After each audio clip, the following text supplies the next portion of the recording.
Yeah. Hey. Oh. Boom. Hey, we're live. Look at that. Back again. Yeah. Hey, everybody. Welcome to the Wrestling Uncensored pre-show. $3.95. $3.95. 5 more episodes till 400. Johnny, how do you feel? I don't feel that old. It's not supposed to age you. It's just, It does actually age you. I mean, we have aged as the show has gone on. Yeah, that's true. We have aged. I look pretty good, though. Yeah, I'm rough. I'm rough these days. Oh, you have a child, like, it sucks the life out of you. Yeah. But in a good way. Hey, And this will be the last show on this set. Yep. End of an era. This is the backdrop of the show is going to change very soon. Like next show. This is the last show with this current backdrop. And things are going to get a little bit more elaborate. A little bit more elaborate, Johnny North. As you well know, we have big plans. I don't really know what you're talking about, but that's fun. Because I get to find out, too. What the heck you're talking about. You don't know what I'm talking about? No, you haven't told me. Maybe you thought you told me, but you never told me. Yeah, well, we have plans to make this show look a little bit more like a pro wrestling show. Okay. A little bit more, less just two dudes and more like two dudes doing something. You know what I mean? We're going to have a nicer set is what I'm talking about. Cool. We're going to have a set. It won't just be like us chilling here. It's like the Joe Rogan show. He started, it was just a few dudes on a couch talking. And now he's got a whole big table. It's an elaborate setup. It looks really professional. It's a nice thing. Cool. And as we progress and as this show grows, $3.95 coming up to episode 400, our thing is going to change and look a little bit different as we go on. These video shows are pretty new. Yes. So we're going to step them up a little bit, okay? So that's for you guys. We're stepping it up. We're making it look cooler for the Wrestling Uncensored universe. Rob Clue says, damn, did I just catch you right at the beginning? Yeah, pretty much. We just started. We've been on for 2 minutes. What's up, Andy? He says, what's happening, guys? He says, $3.95. He remembers number 1. That's right, Andy. And you've been there since the beginning.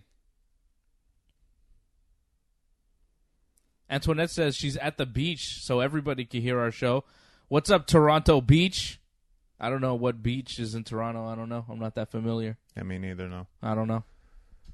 But thanks for listening. I hope it's a nice day at the beach out in the 416. Rob Clue says he's disappointed in Joe Rogan after yesterday's guest. I don't know what you're talking about. Who was on Joe Rogan yesterday? What did he do?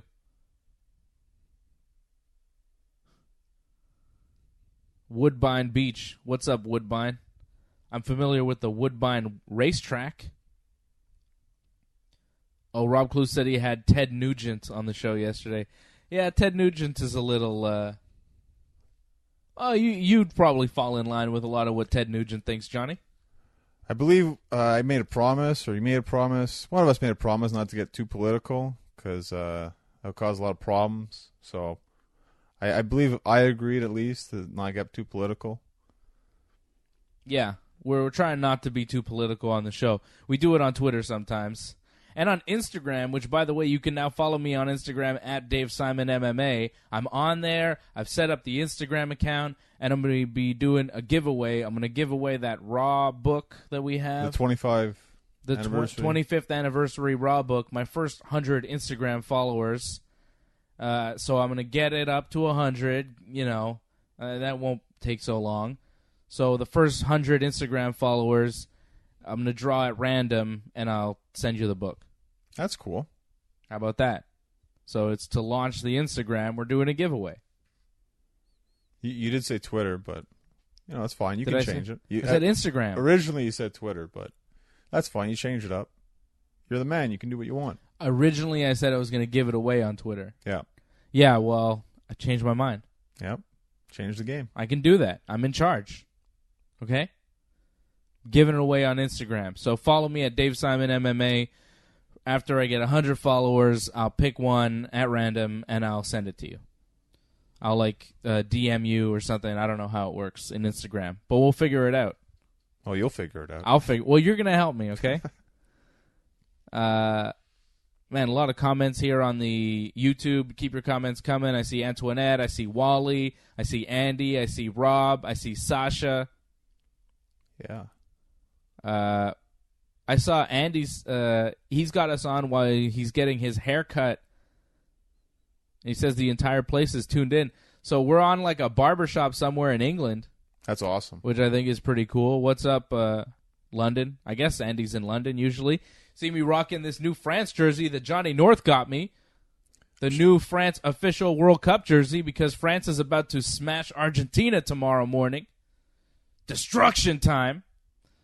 Messi's going to go home crying tomorrow. I can't wait to see his crying face when France advances to the final 8 in the World Cup. Thanks for the jersey, Johnny. Very nice gift. Johnny got me the large. It was like large, slim fit, too small. This is the extra large, standard fit. It's like really nice and roomy. It's perfect. Breathable on this hot day. Lovely. You're welcome. Good luck, though, tomorrow, because it's not going to be easy. Rob Clue says I should have gotten the rugby jersey. Much better. Yo, send me the rugby jersey. Somebody out there buy me the rugby jersey. What's the rugby jersey? There's a nice France rugby jersey. I want it. I'm in. Where can I get that? Rob, tell me where to get it. Send me a link. Send me a link on Twitter. For real. Send me a link to where to buy this rugby jersey, this France rugby jersey. I'll buy it. I'm into it. Given the World I love Cup, rugby. I played rugby in high school. Rugby's awesome. You're watching the World Cup right now. It makes sense. What? Wear the soccer jersey. Yeah, for sure. Add to my collection of France World Cup soccer jerseys. I have several. Oh, I only saw 2006. Really? Wow. I have 06 and I have 2010 as well. Wow. I didn't know that. Cool. Yeah. I didn't get it in, I guess, 2014. But here we are, 2018. Allez les Bleus. It's going to be great. I'm excited. It should be fun. I look forward to it. Big game tomorrow. Big game. Antoinette says she loves the jersey and, of course, Johnny's muscle shirt. Yep. Looking jacked, brother. Muscle. Violence. Why always the violence? What, you can't take a little chop? A little chopperoo? What's your problem? It's a bad example for your son. That was so Who light. just turned 1, by the way. I was working there, brother. You don't want to see me stiff ski. Are you gonna do that to your son? I don't think so. Well, you're much bigger. You could take a little stiffer shot. Bad example, my friend. Come on. There you go. That's a bit nicer, but still. No, let's get some space. It's got here. a pop. Oh yeah, I left a little mark on you. Yeah, thanks. My God. Why are you so Appreciate pale? it. Why are you so pale? I'm actually kind of tanned, actually. Nah, you're not tanned enough. You Not should be more tanned tan. For a wrestler, you're pretty pale, brother. More tan than you. Mike says maybe I should take a chop from Johnny. You want to give me a little arm chop? Nah, you don't want that. You want to get just a little one. As hard as I gave you, it was nothing. You can give it to me. It's okay. See, this is the problem where he doesn't want to. We differ. What's hard and what's not hard. Then there's issues after the fact. Oh my God, here we go. Yeah, it's just not worth it. We don't want to start like a fight on YouTube. That'd be bad, eh? It would be rough. Huh? It'd be very rough. Huh? Bad example. Yeah, but we all know what would happen. I'm not sure what would happen. I have a vague idea. I think it would be rough for both of us. I think it would end terribly. If Johnny and I fought, we'd both be in big trouble at the end of it. We'd be, I don't know what would happen. I mean, you're a big guy, but, I've got skills that Johnny doesn't have. I'm a jiu-jitsu guy, and Johnny is not. So the thing is, I do real fighting. Johnny does, that fake stuff. I'm kidding. I've said it before, and I'll definitely say it again, especially on the actual show. You're not the total package. Lex Luger? Exactly. I'm not Lex Luger. You're not. I don't want to be Lex Luger. You got to key that in. That's a See factor. that? I hid my knee. You're showing a lot of knee here on the show. Notice that? I did my legs It's today. like a bit. What do you mean you did your legs? Oh, you worked out your legs? Yeah. Andy wants to see chops on the chest, and he wants to see an arm wrestling match. I love that Andy loves violence. That's why Andy's awesome. And he also says the World Cup is coming home. Come on, England. It might. England's actually playing very well. And they have kind of like an easy path to the finals, from what I understand. Because they didn't win the last game, yeah, so they don't have to play Brazil right away. It was smart. I doubt it, though. I doubt it. Antoinette says AJ needs a chop from Johnny. Antoinette just throwing AJ out there. Anthony D'Alessio. By the way, Ringside Report Radio tonight, live on TSN 690. I'll be on with Anthony and Freddie, and we're going to have James Mancini, who's about to fight for the TKO Flyweight Championship. James is going to be in studio with us for the whole hour, so that'll be fun. You've had him before, no? Yeah, he's been on the phone, but he hasn't been in studio with us. Hopefully Anthony doesn't say anything or do anything too crazy. Given the last couple episodes, it's going to be ridiculous. But that's fun. It's fun to listen to. Antoinette asked, is that a 316 cup? Yes, it is an Austin 316 Stone Cold coffee mug. Andy says, what you going to do when Dave O'Mania runs wild on you? Yeah, what are you going to do, brother? What you going to do, brother? And Wally says, serious knees on Johnny North. Rob says he just saw the UFC card for next week. It's great. Yes, it is great. UFC 226 is next week. Stipe Miocic taking on Daniel Cormier in the main event. There's a lot of rumors that Brock Lesnar is going to challenge the winner of that, which is kind of crazy. We're going to talk about Brock Lesnar. He's supposed to be in attendance, no? He's been invited? Apparently. But the UFC 226 card is really solid. Max Holloway against Brian Ortega for the Featherweight Championship in the co-main event. Francis Ngannou and Derek Lewis. Michael Chiesa and Anthony Pettis. And Gokhan Saki and Khalil Roundtree. So it's a sick pay-per-view. The only problem with next week is New Japan is doing the G1 special in San Francisco live, 8 p.m. Eastern, on the same day as UFC 226. I thought it was a Sunday. Turns out it's Saturday. So I guess I'm going to be watching New Japan from like 8 till 10-ish, and then I'll flip over to the UFC pay-per-view at 10. I'm looking at the UFC 226 prelims, and there's nothing that I really need to see live. Paul Felder and Mike Perry is kind of cool, but that's going to air at like 6 p.m., so that's way before New Japan even starts. But the 8 p.m. TV prelim card, nothing that I'm that excited about. Uriah Hall, Paulo Costa, whatever. I'm going to be watching New Japan between 8 and 10, and hopefully New Japan ends soon. Like, I don't want it to end too far past 10 because I'm trying to watch the UFC pay-per-view, so I don't know what to do here, man. What do I do? Watch New Japan, watch the UFC pay-per-view. I mean, I think I'm going to start watching the pay-per-view at 10 p.m., but there's a lot to watch next Saturday night. That New Japan special is going to be amazing. Kenny Omega versus Cody Rhodes in the main event for the championship. Jay White, Juice Robinson, Hiromu Dragon Lee, Will Ospreay and Okada taking on Bushi and Naito. The Young Bucks defending the tag titles against Sanada and Evil. Hiroki Goto taking on Jeff Cobb for the Never Openweight title. Kushida and Tanahashi against Marty Scurll and Hangman Page. Toru Yano and Tomohiro Ishii against Zack Sabre Jr. and Minoru Suzuki. And then you've got Roppongi 3K, Sho and Yo, Rocky Romero, Gato, and Yoshihashi in a 10-man tag against Chase Owens, Yujiro Takahashi, Tangaloa, Tama Tonga, and the father of Tangaloa and Tama Tonga, King Haku, a.k.a. Ming. Yes, that King Haku, that Ming, on this card in a 10-man tag.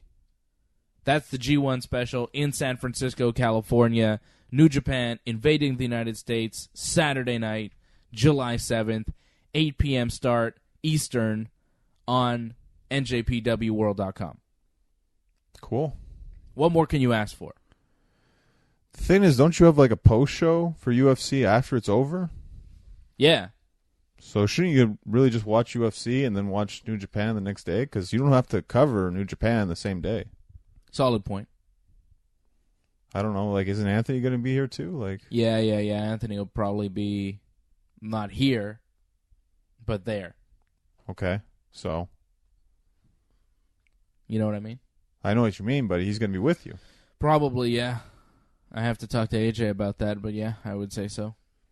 I mean, you could watch New Japan with him, but it might be a little ridiculous doing that. We'll see what happens. Try to keep him focused. Good luck. Yeah, good luck trying to keep AJ focused. Where is AJ? How come he's not watching on his bike right now? Yeah, it's probably better that he isn't, actually.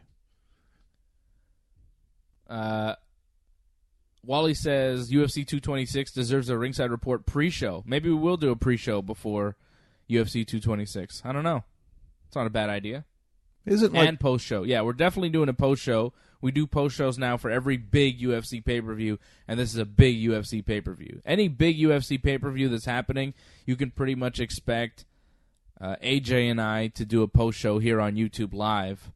Don't expect Fred to ever show up, though. Just don't expect that to happen. Wow, ever's a long time. Ever? Yeah, you just said ever. He's never going to show up? Well, I would say it's highly unlikely. Fred does not like to stay up that late. Fred is a very early riser. Okay, and yet he does the show at midnight. It's interesting. He makes an exception. Okay. I just find Ringside Report... We love you, Freddie. Yeah, Fred's awesome. Fred's the man. I just find Ringside Report, that's a great pre-show right there. That kind of gets you hyped up for UFC. I mean, you're just kind of repeating yourself if you do another pre-show. Yeah, that's not a bad point. We are going to be on like the night before UFC 226. That is kind of the pre-show. Sorry, Wally, but... Sorry, Wally. Johnny just killed an extra show for you. It's not happening. Shut you down. Shut you down, Wally. Antoinette says, no, Brock. Please give up that title. Just tired of the lame story. I could see him dropping in at SummerSlam. Wally says, watch New Japan after UFC. That makes sense. Although, if I do that, I'll be up to like 5 or 6 in the morning. And I know you guys are accustomed to doing that out in Ireland to watch these shows, but I'm not used to that. I'm sensitive. I don't know if I could stay up that late. It's a bit much. Did you guys end up doing that too? Like, weren't you supposed to stay up for the UFC in like Singapore, I think? No, we weren't supposed to. AJ said he was going to, and Fred and I both said we were not going to. Okay. Nobody was supposed to do anything. Just going to say that was really intense if you guys did that. I'm not doing that. And I don't think AJ did that either. He was just talking trash. That's all AJ does. Talks a lot of trash, says a lot of things, means half of it, doesn't really mean anything. Well, when it comes to meaning something... You can't get him to answer a question. You never get a straight answer out of the guy. I swear, Fred and I, we joke about it. We could do a whole show, ask AJ a question at the beginning, and just go the whole show waiting for the answer. And watch AJ dance around the question. And it doesn't even have to be a tough question. You know, a simple question. AJ, what time is it? Okay. Well, first I got to tell you, and then it's a whole story. You'll never get a straight answer out of him. By the time you ask him, by the time he tells you what time it is, it's an hour too late. You know what I'm saying? AJ put out a tweet half an hour later. Okay, the tweet is up. What do you mean the tweet is up? He's unbelievable. He's the best. He's the best guy. He's crazy. Sounds like he could be a good politician one day. Yeah, he would make a great prime minister. AJ for prime minister, AJ for president. President AJ. President of all the Americas. President of Canada, right? President of everything. AJ. I'm moving to Europe. I'm going to Ireland with Wally. Rob says, did someone finally bust AJ out of the pokey? AJ didn't actually go to jail for that bicycling incident, although maybe he should have. Got a warning. Lucky. Very lucky. Antoinette says she hears Brock won't be at SummerSlam because they want the title to go with him to the UFC. Rob says this whole Brock situation has been mismanaged, to say the least. I agree. Isn't it true, though, that if Brock doesn't re-enter like the pool for testing, like that he won't be able to fight this year for USADA? Like, he has to re-enter the drug testing like today. And if he doesn't, there's no fight. It's not possible for this year. Yeah, I don't see how he can fight this year.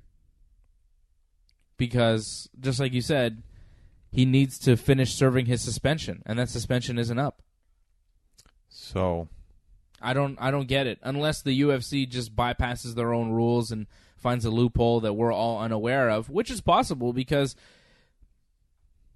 it's not like anybody is imposing USADA on the UFC. UFC imposes these rules on themselves.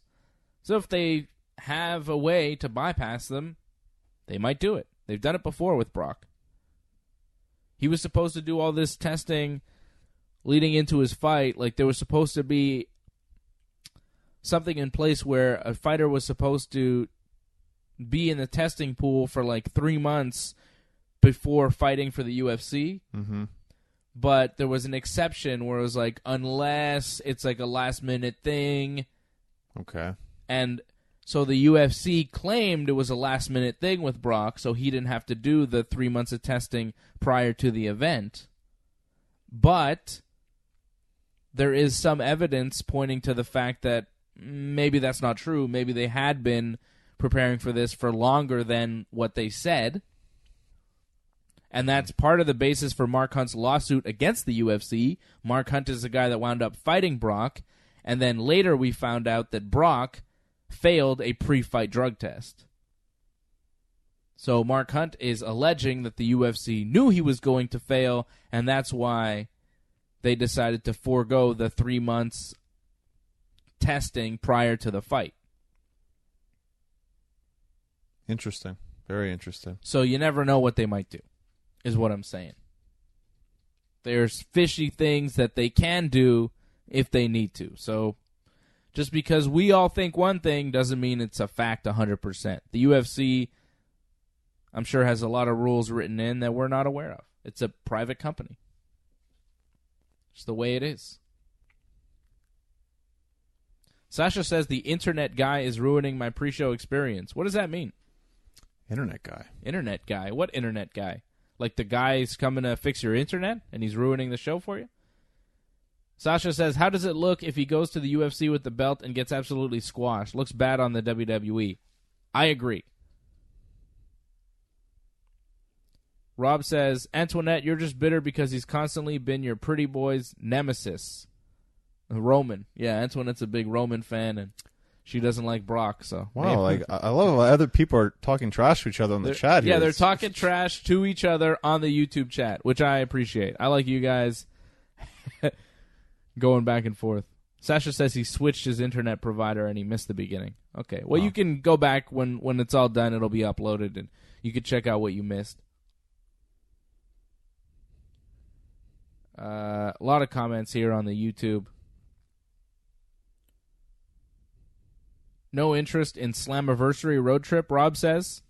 Not really. Well, they announced the main event. It's going to be Moose against Austin Aries. I'm sorry, but yeah, no, that's not going to happen. I'm not traveling for that. Moose and Austin Aries. I'm sure it won't be a bad match, but I'm not traveling 6 hours for that match. How is that a main event? Well, they built up Moose, if you've been watching. With the talent that they have in professional wrestling today, that's not a main event that I can pay to see. There's no, like, all right, whatever. I'm over it. Wally says Moose is a beast. He is, but, like, is he that over? I'm just not expecting, like, an epic match with Austin Aries. If it was Kenny Omega, that's kind of like you have to go see that. But who's talking about Moose right now? Like, you hear about guys, you hear about buzz in the wrestling business. There's no buzz for Moose. He's not a bad wrestler, though. No, he's but impressive to watch. You know what I'm saying? Like, you got to create buzz. You got to be somebody that people want to pay to see right now. People want to pay to see Cody Rhodes, you know? People pay to see Rob Van Dam. You know what I'm saying? Right. You got to be a draw. And Moose and Austin Aries, like, as good as they are, they're solid talents, but they're not a main event for a big show that I'm willing to go and travel for. That's not something that anybody's going to go travel for. If you live in Toronto, you might check it out. Like, I'm sorry, but it's just the way it is. I mean, they're good, but they're not, like, they're not something that people are going to go travel from around the world to see. It's just a fact. Well, card is also not complete yet, so there might be some surprises, and that might change the outlook on this. We'll see. I hope so. I think it's after Extreme Rules. I think it's the 22nd of July, Slammiversary, so there's still time. Well, I'll try and watch it. But maybe not, I'll probably only watch something on that card if it creates a buzz. Like, I'll watch it afterwards. If there's anything on that card that makes noise in the wrestling world, I'll check it out. Other than that, I probably won't see it. I understand, yeah. And you're probably the same, too. Yeah, but, I have hopes that maybe they can turn it around. I just don't like this. They book a bunch of scramble matches all the time. And, like, that's fun to see a bunch of good wrestlers, but it's just a mess, those kind of matches. Wally says Moose is popular in Ireland for some reason. And Rob says they're jumping the shark with Moose. He's still a little green, too. He says Cage and Tessa Blanchard are the most buzzworthy over there. Agreed. He says for a company on its 7th reboot, they are quite improved.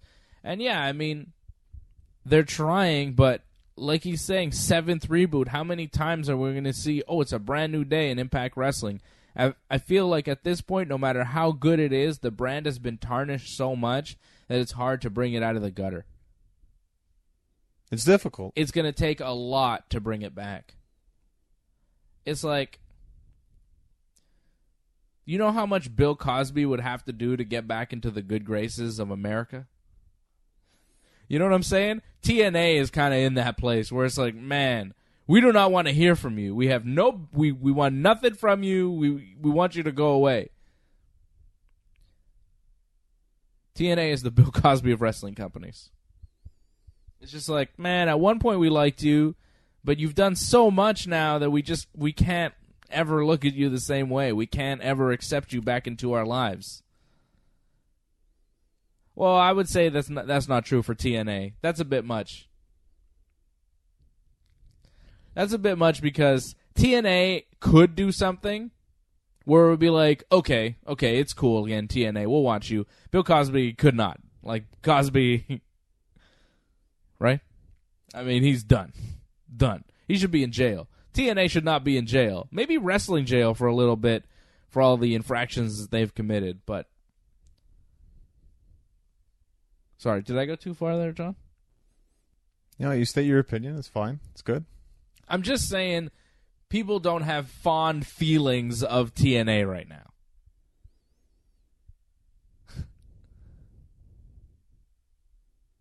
now.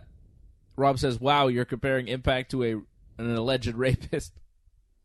Yeah, it's pretty crazy that he just did right there. Yeah, but that's not what I'm saying, I'm saying he's persona non grata. People don't want to see Bill Cosby, just like people don't want to see Impact Wrestling. At one point, they did want to see Cosby. At one point, we did like Impact Wrestling, but now it's like, no. Rob says he can see you having trouble keeping a straight face there, Johnny. It does look like you're trying to say something, but you're just not. You want to let me kind of dig myself deeper into this whole Cosby thing, and you don't want to help me out. That's what's happening. That's what's happening. It's okay. I get it. This doesn't need to get more ridiculous than it already has. Well, what do you have for the pre-show, damn it?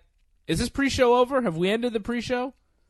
I talked about France. I talked about Messi getting destroyed. Well, I really enjoyed What's Fandom in Japan. I've watched all the episodes, and that was just a great listen. Wow. Amazing. I have to say, though, the first episode is the best one. See, Phantom and I both thought the first episode was the worst one, and we were getting progressively better. Because I thought the first one is the longest one. Yeah, but it was mostly about Green Phantom. But I think you need that, because What's Phantom is part of it. It's part of the show. It's part of the name. Yeah, for sure. And his career is going to come up and stuff, but the first show is kind of an introduction. If you don't know Green Phantom, this is who he is. That's why I thought the first was so good. Plus, there's so much to it. Where the other, like the second one, it felt kind of rushed, the second one. I don't know if you guys were under some sort of time restriction. Well, he said at the third one he was hungover, I think. That may have done with the quality of the performance, but I felt like you guys were rushed. The third one was great, too. No problem. It's just the first one, there's just so much to it. And I just loved Phantom's take on just pro wrestling in general. It was just an amazing listen to. I don't remember. It was a long time ago we recorded that. It was like before WrestleMania. The week before WrestleMania, you guys did it. Wow. So what was he saying? They were so... Just the way he looks at wrestling and the way guys are. And, like, what he likes and doesn't like in wrestling. And how some people are pieces of garbage in wrestling. And how he's experienced that. It's a great listen. Amazing. I'm very envious listening to that show. I'm like, wow, I wish our show could be like that. What do you mean? Like, I find, like, because you guys are, like, monthly, bi-monthly, it feels a lot more special. Where we're weekly, twice a week, with 2 shows. It's just not the same. It doesn't have the same impact. That's a great pun, by the way. Well, that's too bad, John. You want to step away from the show? No. I love what we do. But, you guys have that. It's just the way it is. Yeah, it's different. It's a different show. And that's why we're doing it that way, to make it different. Because if I did another weekly wrestling show, I don't really have the time to do that. It would be a little crazy for me. And, who needs another weekly wrestling show featuring me? Who am I? Conrad Thompson doing like 85 podcasts every week? I don't think so. I don't have time for that. I really don't understand how he has time for that. Isn't he supposed to be a mortgage guy? You know who I'm talking about? No. Ric Flair's son-in-law? He's the guy that does the Bruce Pritchard podcast. Oh, does he? Wow. Yeah. Okay. You know who I'm talking about? He's getting married to Ric Flair's daughter. That's why he has all the inside, Everybody's like, how does it's Ric Flair's daughter-in-law. Son-in-law, whatever. Wally says episode 3 was his favorite. Thank you, Wally. Episode 3 was my favorite, too. Rob says he knows Phantom from rugby years ago, but Phantom likely wouldn't remember him. Well, that's too bad, Rob. Sasha says, I rather weekly, to be honest. Routine is nice. Yeah, I think a weekly show makes sense. For Wrestling Uncensored, for this, the original show, it makes sense. Oh, of course. But it's just really cool to listen to something like that, and you only get it once in a while. It's really special. Wally says he can actually lip sync along to episode 1 of Phantom in Japan. He's heard it so many times. Wow. Let's listen over and over again. He knows it by heart. That's amazing, Wally. Thank you for the dedication. Antoinette wants to know our thoughts on Bryan and Team Hell No reunited. Should we give it to them now, or should we wait for Wrestling Uncensored? I don't know, Antoinette. You might have to wait for Wrestling Uncensored to get my full thoughts on that. I'll give you a little tease. I think it's all right. I felt like I was going to tweet, like, this would be great if this happened. Did I tweet that? I can't remember. I know you're really excited because you're like the biggest Kane fan ever, so you're hyped. Oh, I love the team, obviously, when they first came together. They're a great team. This would probably be their last run. And I think it's to help Kane be a bigger babyface as the mayor of Knox County, Tennessee. Because there's no bigger babyface right now than Daniel Bryan. So it's like real classic old school wrestling stuff, brother. Make me a big babyface on the way out so that my outside career could be helped by this. It's a little rub from Daniel Bryan. Antoinette wants our thoughts on the whole Team Hell No thing now. I think that's you just got it. That's all you get. Wrestling Uncensored will go a little bit more in depth on that on the main show, right? Yeah, can't give you everything. Can't give you everything. Antoinette wants to see Johnny North versus Kane. I would not mind seeing that either. I'm sure you would love that. I wouldn't mind it, but I'm sure it would be a squash. Not in my favor, unfortunately. Wally says, where you at, HA? Yeah, where is HA? Popular. Sasha says, Ciampa versus Black for the NXT title. Does Gargano interfere, leading to match number 3 at TakeOver?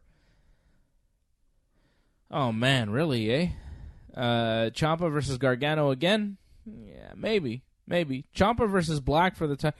Like, we didn't really talk about that NXT TakeOver show. I thought it was really good. Ciampa and Gargano had a great match. You still haven't seen it, right? I saw bits and pieces of Sullivan and, what's his name? Black, yeah.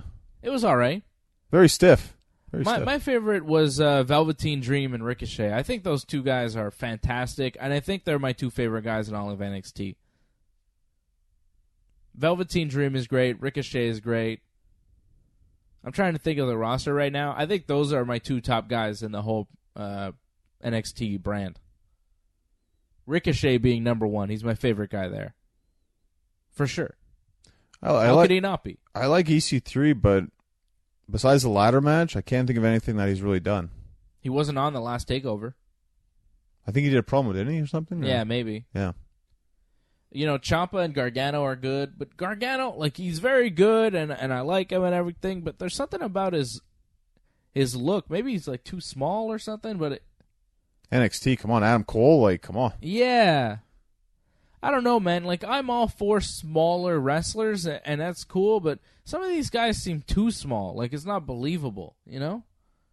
Right. I understand that. Some guys are really small, and it's still believable, but some guys, certain things they do, it's like, man, I don't really believe that, you know?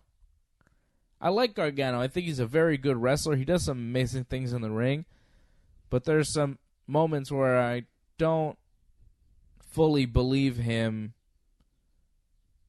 like, on offense. Right. No, I understand. Because You he know? wrestles like a big man style, and it's like, that doesn't make sense. Right. Yeah. I like Ciampa, though. I think Ciampa's really good. Yeah, he's amazing. Yeah. I believe in him. I think Ciampa's, like, way better than Gargano. Am I in the minority in believing that? I don't know. I don't disagree. I feel with like you. Gargano has a lot of fans, and I don't want to upset anybody. You know, I think Gargano's really good, but I think Ciampa's, like, way better. I like Ciampa a lot. I think Ciampa's ready for the main roster. He'd be excellent. I think it helps Johnny that he has, like, a chant that's over. Yeah, I guess. I don't know. Velveteen Dream's amazing, though. That great guy is fantastic. talent as well. Better persona than a wrestler, I find, but that's coming in time, though, too. Robert wants to know if we saw the crazy Roderick Strong flying knee this week. No, I didn't. I didn't. All I think about Roderick Strong is all those backbreakers, which are amazing, by the way. Yeah, he's very good, too. He says Ricochet is in a class on his own. I agree. Ricochet is number one. He's number one in NXT. He's more than ready for the main roster. He's been ready for the WWE for years now.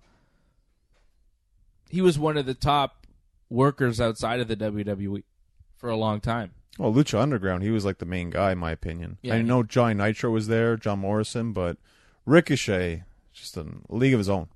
Amazing athlete, this guy. I can't wait to see him on the main roster. Rob says the tag team angle keeps Daniel Bryan out of the main event until contract situation is worked out. Is Daniel Bryan working on a new contract for the WWE? Is he working without like a long-term deal? I guess he is, right? I guess his contract is not, like, he doesn't have a new deal because his contract was coming up in like October, right? That's what he was saying. Right. Like September, October. So maybe Bryan's working without a contract and that's why they don't want him rushed to the main event. I don't know if that has anything to do with it. I think Bryan is going to stick around in WWE. I don't know, because we're already getting him and The Miz kind of teased already. I thought we are going to wait until WrestleMania. Maybe they realize they got to do it at SummerSlam because there might not be an opportunity at WrestleMania because he won't be there. I think he will be, though. I think he wants to re-sign with WWE. He's so entrenched in the WWE life and the family of the WWE. You know, the Bella Twins, their reality show. That's WWE produced. You have Johnny Ace as his father-in-law. John Cena is like his brother-in-law. Come on, man. Well, I finished watching Jericho versus Naito. And You watched it. I watched the whole match. Yes. Fantastic. Yes. And just as someone who loves wrestling, someone who wants to wrestle the best, if I'm Daniel Bryan, that's the place to be. Because WWE, they aren't producing stuff like that. So I could get why Daniel Bryan would want to leave because he wants to wrestle the best. If you're working for the craft of it and you want to have the best possible matches, New Japan is where to be. That's why Kenny Omega's still in New Japan and not going to the WWE, because, if you want to make tons of money and be a big American wrestling star, WWE is where to go. But if you want to make, very good money and be a big star in Japan and have great matches and have creative freedom, New Japan is where you want to be. Without question. It's fantastic. It's on another level compared to WWE in terms of wrestling. Because you could just tell by Jericho what he was doing. Like, he didn't have to worry about someone saying something like, oh, you can't do this, can't do that. He was going all over the place. It was amazing. The match was great. You watched it. I'm very happy you watched it. Did you watch Okada and Omega? No, I haven't. That's like an hour long. Like, yeah, that's not yet. Over an hour. It's long. It's very good. I'll get to it. So you only watched Jericho Naito from that show? I did. That was like you didn't watch the Bucks of Youth against Sonata and Evil? Not yet. You got to watch that. That was really good. The Young Bucks are amazing. Best tag team in wrestling. That's one downfall of New Japan. The shows are very long. I'm not a fan of marathon WWE shows. I'm not a fan of just marathon shows in general. Yeah, but they're better than the WWE shows. Like, they're as long, probably shorter than WWE shows right now. They're pay-per-views anyways. Okay. And they're better. Wally wants to know who your favorite is in New Japan, who my favorite is in New Japan, who we like the best. That's very tough. I think there's so much talent in New Japan. It's tough to narrow it down to one guy. Obviously, I'm a big Minoru Suzuki fan. I think he's amazing. I think I get excited for Suzuki matches the most, but he's been kind of downgraded lately out of a singles push more into tag team matches, which is disappointing. I'm a big Naito fan. I think Naito is incredible. Will Ospreay, big fan of Will Ospreay. Kenny Omega, obviously. It's really hard to narrow it down to one guy. Okada is incredible. There's so much talent in New Japan, it's hard for me to say who is number one, who is Ichiban. It's really tough. I don't know. I really I couldn't narrow it down to one guy. Well, I mean, if I had to, I'd say Kenny Omega. Just because of how hot he is as a performer right now. But if you ask me tomorrow, I'd probably say Minoru Suzuki. If you ask me the next day, I might say Marty Scurll. There's so much talent in New Japan, it's hard to narrow it down to just one guy. I'm a big fan of Ishii. I think he's amazing. The Stone Pitbull. He's just so great. Big, tough, Japanese dude, takes a vicious beating. His match with Michael Elgin in the New Japan Cup was incredible. Kota Ibushi is just amazing. There's so many talented guys in New Japan. I can't narrow it down to one. Well, listening to the podcast with Phantom. He likes Hangman Page. I was going to say that, yes. For me, because I'm limited, I'd go with Naito. Because obviously I just saw him. That match with Jericho, wow. Incredible. The way, not only did he take a beating, but came back and gave a beating. Fantastic. He's got quite a style, eh? Well, and also with Suzuki, I saw bits and pieces of his match with Suzuki. So rough. And he takes it. It's phenomenal to watch. Yeah, you look at him and you think, oh, can he really take all that? And he can. He is incredibly tough. He's tougher than he appears, Naito. Well, when his eye was bleeding, I think his cheek was bleeding, it looked like. Yeah, Jericho busted him open hard way in two places. It was incredible. Incredible match. Yeah. But as Rob Kloos over here saying on the YouTube, he says Omega Okada was maybe the greatest match of all time. I know you guys. So you have to see it. You guys hyped. You guys said it was better than Brett and Sean. Yep. So yeah, you heard that on What's Phantom in Japan. Phantom and I both agreed better than Brett and Sean's Iron Man match, which says a lot. So you put the expectations very high now. You just have to realize that when I watch it now, I'm expecting something that's going to be possibly the best match I've ever seen. Well, get ready. I will. Get ready. I don't think you'll be disappointed.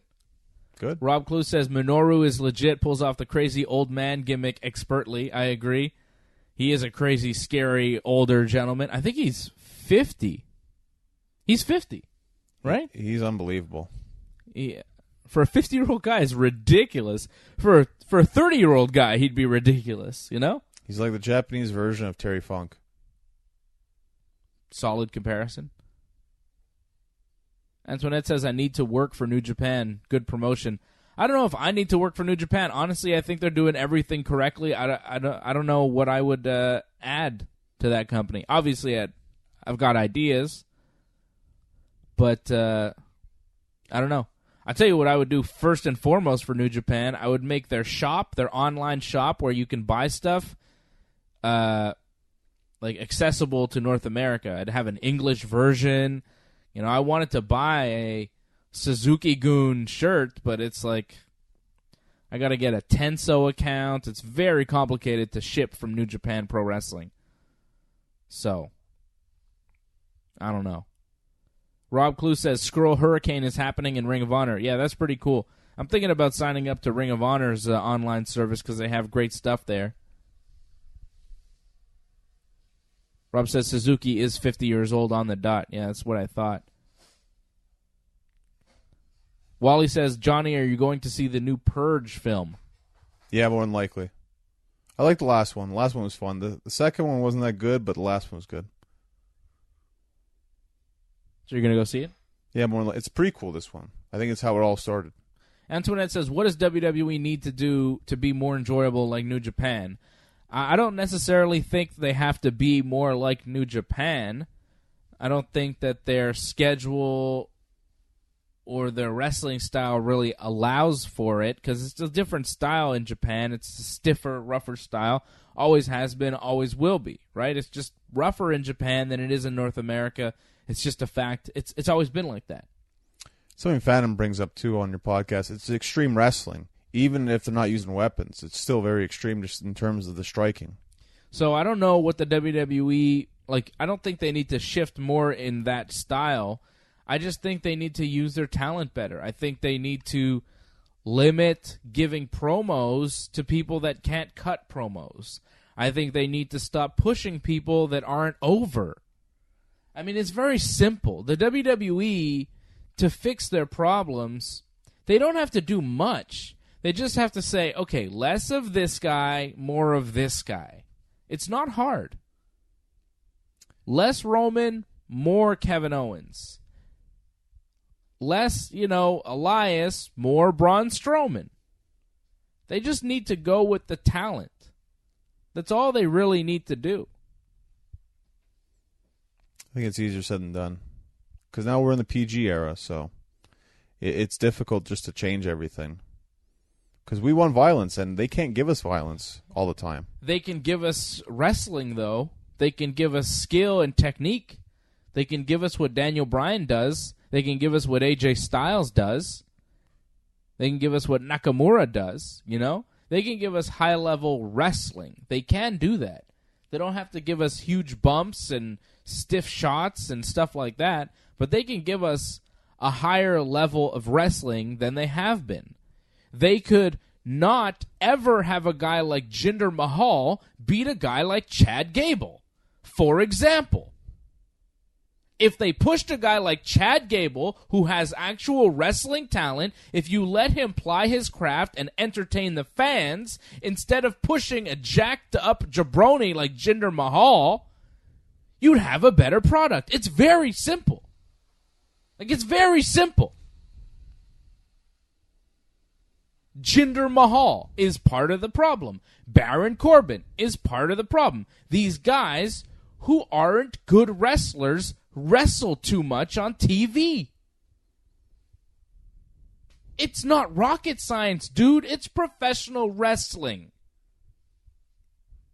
So I don't think New Japan needs to hire me. I think the WWE needs to hire me. I could help a lot. A lot. And it's not even just about pushing guys. It's about the way you push guys. Roman could be over right now if they hadn't taken so many missteps on this journey. Jinder will never work. I mean, it worked for a time, but, like, come on. Everybody was sick of it by the end. Everybody's like, all right, let's move on. Well, really, you've gotten the best you can out of him, really. Like, he's reached his full potential, in my opinion. What's wrong with that? Who's reached his full potential? Jinder, he became WWE champion. Yeah, and that's it. That's but it, like, yeah. they're still pushing him. He's still getting wins over Chad Gable. He's still, like, relevant. Come on, man. That's it. But that's just a fundamental point, though, is that, like, a guy like Jinder should have never been WWE champion. He should never be in the conversation. He can't cut the mustard. He's not good enough at wrestling. He's just not. It's time to promote guys that are good at wrestling and demote guys that aren't so good at wrestling. It's not hard. When you see Daniel Bryan, when you see AJ Styles, when you see Kevin Owens, they have something in the ring. They're good wrestlers. You put them in any company, in any promotion around the world, they're going to get over. You put Roman or Jinder in any company, in any promotion around the world, and depends how the promoter pushes them, they might not get over. Because in the ring, they can't cut the mustard. They can't hang. They're not that good. It's very simple. Just push guys that are good and don't push guys that are not good. That's tough, though, because looking back on it, Jinder got great heat. He still does get great heat. And you need that for your heel champions. A lot of them, like Kevin, like he gets mixed reactions. If everybody was good, the heels would be heels. I think Jinder is definitely, without question, heel. Kevin, he's kind of in between. Samoa Joe, in between. You know why that is? Because wrestling fans cheer them because they're good wrestlers. Tommaso Ciampa and Johnny Gargano. Right. They're both good wrestlers. But in NXT, there's more of a focus on good wrestling. So when you're a good wrestler, that doesn't mean that you get cheered automatically. A segment of the NXT universe isn't going to cheer you just because you're a good wrestler, because everybody's expected to be a good wrestler. When you're a bad wrestler, that's when they boo you really hard and they don't even want to see you. But they're going to boo Tommaso Ciampa for the evil things that he does because he's a good heel. And when everybody's a good wrestler, when you're on an even playing field, when everybody's like solid, you know, like when AJ Styles wrestles Samoa Joe is going to get booed. Because AJ Styles is a babyface. Well, maybe not, because AJ Styles has not been working as a babyface, and these promos are just awful because they write terrible promos for AJ Styles. They make him go out there and cut these bad promos that don't do him any favors. The writing hurts the characters. You know, the WWE can't stick to a heel or babyface. And the fact that wrestling fans will always cheer good wrestlers in the absence of good wrestling, that hurts a lot of the good wrestlers that try to be heels. You see what I'm saying? Yeah. Like, if I see if there's one Kevin Owens and he's the best wrestler in the company, and he's doing terrible things, he's really evil, but everybody else wrestles like Randy Orton, well, I'm going to cheer for Kevin Owens. It's just the way it works.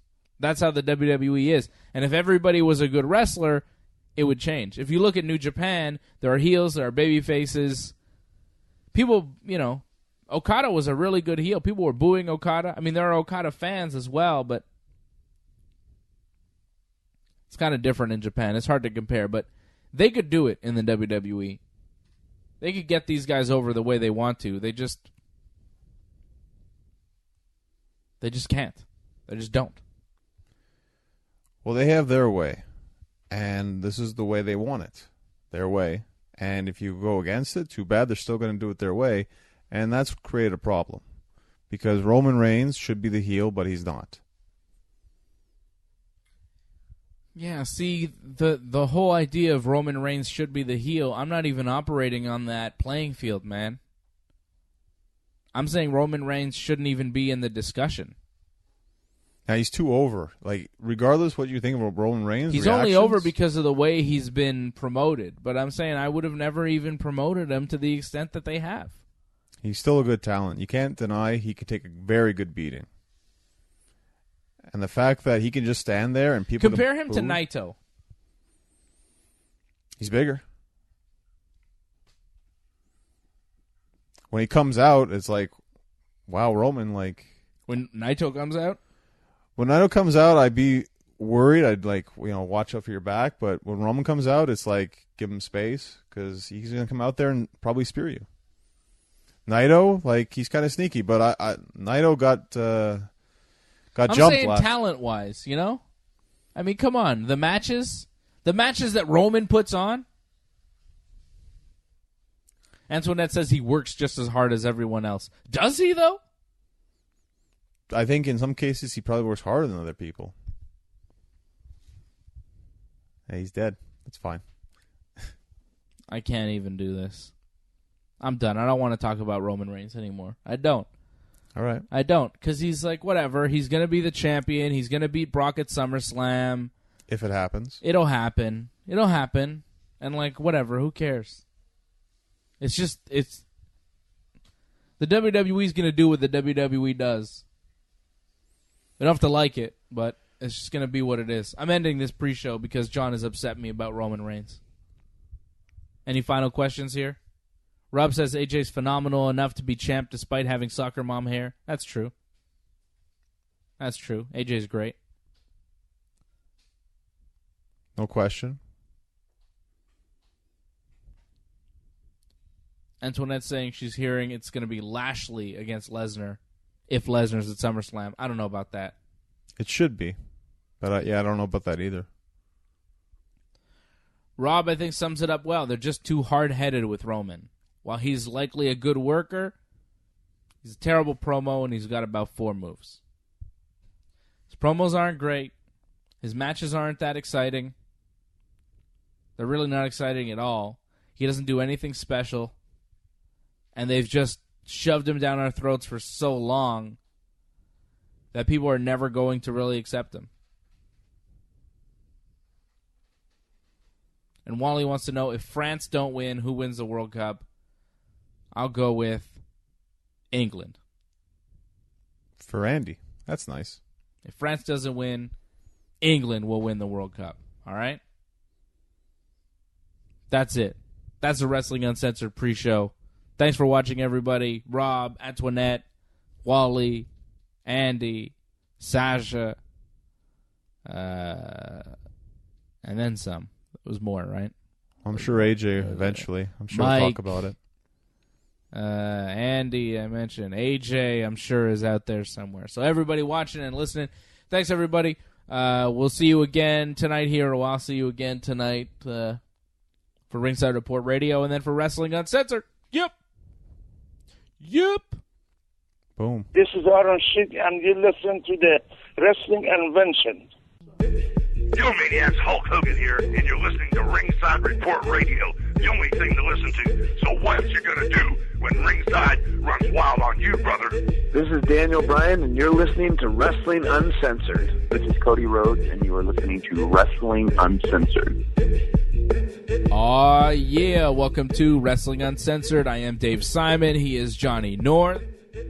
WrestlingUncensored.net is our website. Follow me on Twitter and Instagram at Dave Simon MMA. And you could follow Johnny North on Twitter at North Genesis and on Instagram at something else. So you got to make it easy like I do, Johnny. It's easy. I don't think Genesis Johnny North on Instagram is really that hard. Yeah, well, it's hard for me because I got to say 2 different things. See, for me, I just say at Dave Simon MMA on Twitter and my newly opened Instagram. I finally gave in. I got an Instagram, so you can go and look. I haven't posted really much of anything, but I'll probably post some things there. So there it is. I'm going to hire a social media manager. Maybe AJ from Ringside Report Radio will have to step in and help me out. I know he's got a whole team working for him. We've got some pro wrestling here to get to. That's the subject at hand. WWE Extreme Rules going down in just 2 weeks' time. 2 more episodes of Raw and SmackDown before the next pay-per-view from the WWE. We found out a few more things about that card this week. As it is official, the Raw Tag Team Championship will be on the line. The Deleters of Worlds, Bray Wyatt and Matt Hardy, they will defend against the B Team, Curtis Axel and Bo Dallas. Of course, Bo and Bray, real-life brothers, going 1-on-1 or 2-on-2 in this tag team match. Asuka versus Carmella is official for the SmackDown Women's Championship for Extreme Rules. And Team Hell No reuniting this week on SmackDown. Daniel Bryan and Kane. By God, it's gotta be Kane. They're back together. They hugged it out on SmackDown, and they will face the Bludgeon Brothers for the SmackDown Tag Team titles at Extreme Rules. SmackDown General Manager Paige making that official at the end of SmackDown this week. Before we get to that, where's Shane McMahon? Whatever happened to that guy? Probably vacation. Like, he hasn't been on SmackDown in months, it feels like. He used to be on every week when Daniel Bryan was a GM. Paige gets named the GM, and I don't think we've seen Shane since that first night when Paige got made the general manager of SmackDown. I think because they're trying to get Paige over as the GM, give her the time to talk and get over with the other wrestlers as well, create storylines with them. Shane's kind of, he's too big in a sense. He kind of takes over the whole show, and he kind of did that, like, why do you have 2 authority figures? You only really need 1, because Shane is just so huge. We have 2 authority figures on Raw now. One's Kurt a face, Angle and Constable Corbin. One's a face, one's a heel, though. Yeah. It's a little different. Okay. Anyways, Paige makes this match, Team Hell No versus the Bludgeon Brothers. It was Daniel Bryan on SmackDown this week taking on Luke Harper in the main event. Bryan cutting a promo earlier on during Miz TV as that opened up the show. Miz kind of applauding the efforts of the Bludgeon Brothers the week prior, attacking Daniel Bryan and allowing Miz to advance in that gauntlet match that he eventually lost to Rusev.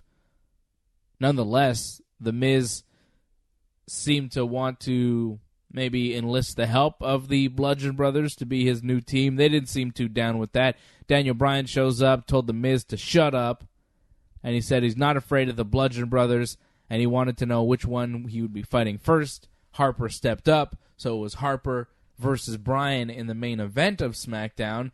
That match ended with Daniel Bryan putting the yes lock on Harper. Looked like Harper was about to tap out, and then his tag team partner, Eric Rowan, jumps in, starts beating up on Daniel Bryan. They beat up on him for a little bit. It makes you wonder, hey, where's Kane to make the save here? And then Kane eventually showed up. It was like, hey, man, if Kane was going to go out the whole time to make the save for Daniel Bryan, what took him so long? Bryan took a pretty good beating from the Bludgeon Brothers before Kane showed up, but, whatever. They had to delay for the anticipation. They wanted to build the suspense. Is Bryan going to get saved? Yes, by God, it's Kane making his return to the WWE. His first appearance since winning the Knox County mayor race.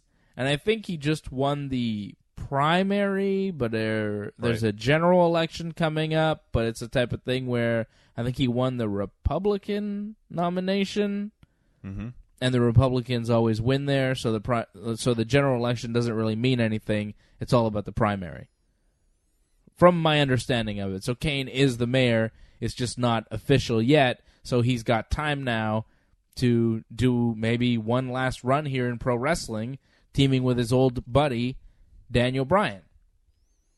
I question if this is going to be a run. I think this might just be a one-off kind of thing, where it's just one pay-per-view angle, and then Kane's going to just disappear again. I don't imagine they're going to win the tag team titles. This is just to help to get the Bludgeon over as the tag team champions, and just to change things up a bit and give Daniel Bryan something to do on the pay-per-view. It's not a bad move right now. I don't really know what else you'd be doing with the Daniel Bryan. Miz? I guess. but maybe they're waiting for SummerSlam for that one. They should. That's the big match. I guess so. Like, I was surprised that this happened, but I'm not upset about it. I think people are expecting me to be mad because, Daniel Bryan's not in the main event, and, what is this little tag team run here for Daniel Bryan? But look, man, Daniel Bryan's not in the main event. It's a slow build. I think we're going to get there. Team Hell No was a great tag team. Him and Kane have a lot of history together. I thought it was really cool to see them beat up the Bludgeon Brothers together at the end of SmackDown. And I liked them hugging it out, that whole, will they or won't they hug, and then they did hug. It's part of their gimmick. It was good. It was fun. I like it. I think they're both future Hall of Famers in the WWE. I really have no problem with Team Hell No reuniting. I find it odd. Like, it was like, okay, they're going there. I'm not, super excited about it. That match at the pay-per-view is, not a selling point for me for that pay-per-view. But I don't hate it for Daniel Bryan at this juncture in his WWE career. We just got done doing the world-famous Wrestling Uncensored pre-show, and it was suggested to us there that they're maybe not pushing Bryan into the main event yet because he still doesn't have a contract with the WWE past September, and they're working on a new deal, which is possible. By the way, you can watch the Wrestling Uncensored pre-show live on YouTube Friday afternoons at youtube.com/ringsidereport.net, youtube.com/ringsidereport, DOTNET, the .net spelled out there. All the info for that on our website, wrestlinguncensored.net. But I don't mind the slow build for Daniel Bryan as long as it is indeed a slow build. We are sitting here July at this point, and we're a long way away from April 2019. And that's really the most important thing. WrestleMania. Where will Daniel Bryan be at WrestleMania? And if Daniel Bryan were to be taking on the Bludgeon Brothers with Kane at WrestleMania, well, maybe then I'd have a problem. Maybe then I'd be like, really? This is what's happening? But this isn't WrestleMania. It's Extreme Rules. It's a throwaway pay-per-view in the middle of the summer. It's not even SummerSlam. We'll see what he does at SummerSlam. I agree with you, John. I think this is a one-time deal. Kane is not going to be back for any extended period of time, and I'd be surprised if they won the tag team titles. Then again, I could see them holding the tag team titles throughout the summer and dropping them at SummerSlam. They could do that too. But I think Daniel Bryan versus The Miz, it's been teased. Bryan eliminated Bryan last week from the Gauntlet match. Bryan interrupted Miz TV this week on SmackDown. I think they're building towards Bryan and Miz. I think they're going to do it at SummerSlam. Hopefully Bryan goes over clean in that match. But I could see Miz cheating to win, and then we extend that program for another pay-per-view or two. And that's fine as long as Bryan comes out on top, as he should, and then goes on to bigger and better things. As long as it is a steady progression with Daniel Bryan, I'm good with it. And it certainly feels like a steady progression. He came back. He had his little match there at WrestleMania against Sami and Kevin teaming with Shane. And then he's had, some matches on SmackDown against AJ Styles and, Jeff Hardy with no real conclusive finish. And then he has a feud with Big Cass. He wins in that feud, beating Big Cass right out of the WWE. And then he steps up, a little mini feud with the Bludgeon Brothers. Then he goes on, feuds with The Miz, beats The Miz. Then maybe he goes on to a Shinsuke Nakamura or a Samoa Joe before finally taking the WWE Championship in April of 2019 or thereabouts, maybe January, maybe December of this year. But when the snow starts to fall in Montreal, I want to see Daniel Bryan close to that main event. Soon as it gets cold outside, we better start seeing Daniel Bryan in that main event scene on SmackDown or Raw or whatever. Probably SmackDown, though, still.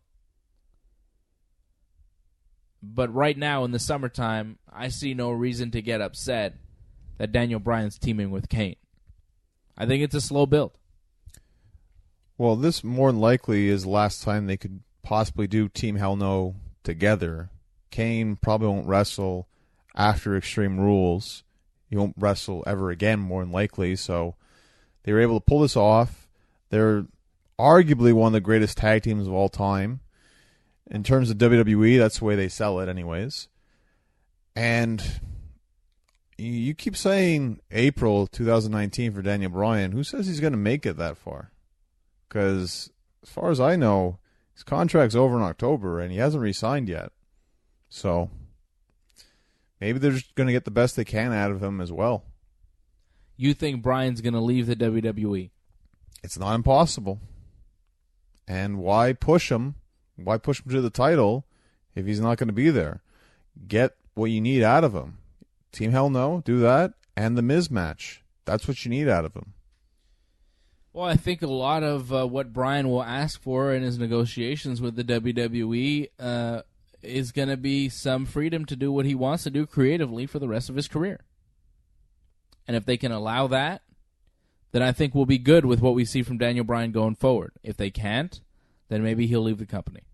And he'd be right to do so. There are options out there for Daniel Bryan in the pro wrestling world. He can go to Japan. He can go to Ring of Honor. He can go to PWG if he wants to. He can do whatever he wants. And if the WWE doesn't offer him something that makes sense, he should walk. He should walk. If they don't give him what he deserves. You know, he's a top talent in the wrestling business. His value is very, very high. And any wrestling company in the world would likely bend over backwards to have him in their ranks. So I think Daniel Bryan is in a really good position right now to negotiate with the WWE to get whatever he wants. One would imagine WWE would give him a lot in terms of the matchups, the main event spot, the pay-per-view main event spots. They think they pretty much almost bent over backwards for Daniel Bryan. You would imagine, because he's the number one face in the company. But I wouldn't be surprised if they're trying to lowball him as well. He is the number one guy in all of professional wrestling. The number one guy in all of professional wrestling that the WWE can get anyways. But there's no reason not to have him. There's no reason not to throw everything at Daniel Bryan. And Daniel Bryan is not a guy motivated by money. I mean, I'm sure he wants to be paid well, but seeing Daniel Bryan, knowing Daniel Bryan as we do, he doesn't seem like a guy who is looking for tons and tons of money over having great matches and doing the things artistically that he wants to do inside the ring. Daniel Bryan is a true pro wrestling artist. You know, the guy really cares about his craft. He could have stayed away from the wrestling business, but he loves wrestling so much, he loves having those matches so much, that he fought for so long and has now finally come back. Daniel Bryan is about the wrestling business. Daniel Bryan is about the matches. He's about the craft of professional wrestling, and that's why we love Daniel Bryan so much. It's because he really cares about those matches. So I think WWE, if they do re-sign Daniel Bryan, creatively, it'll look good for him going forward.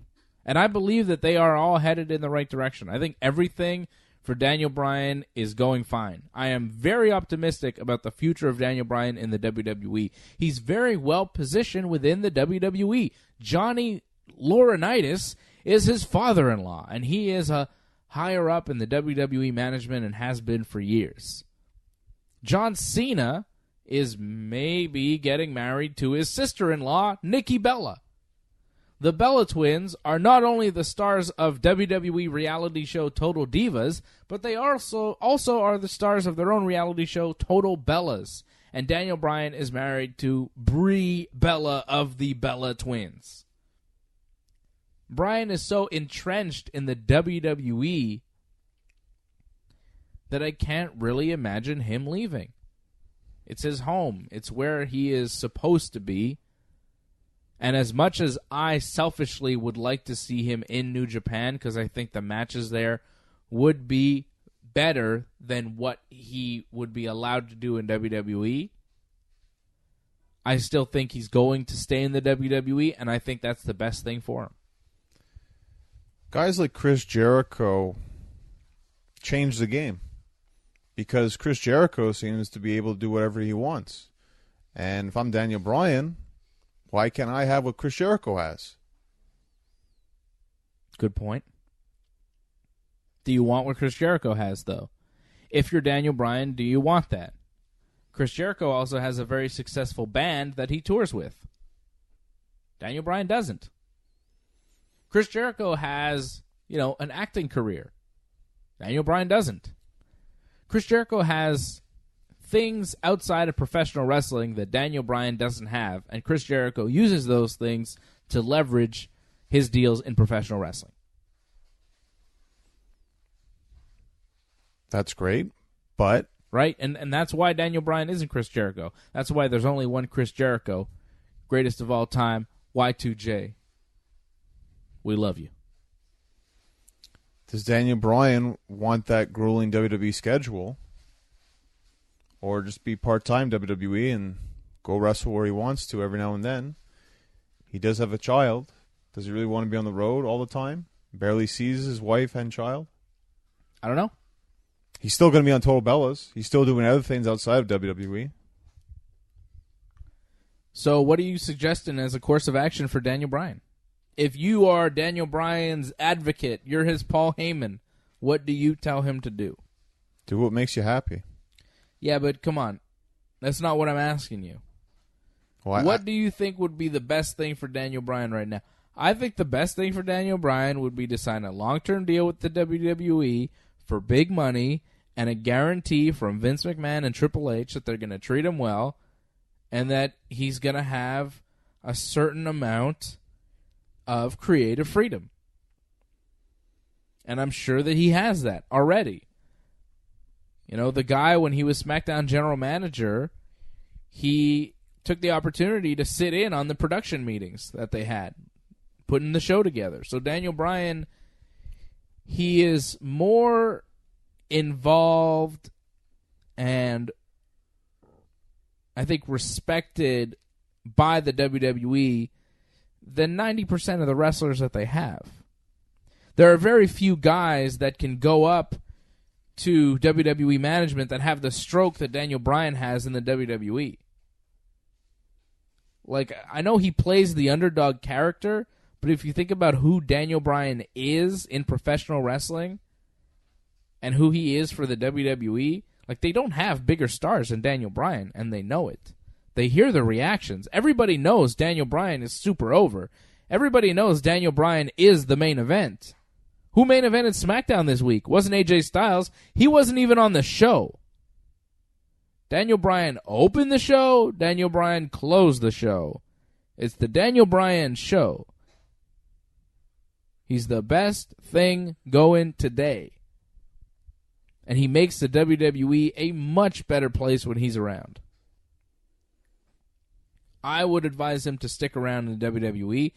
They need him, and I think he needs them.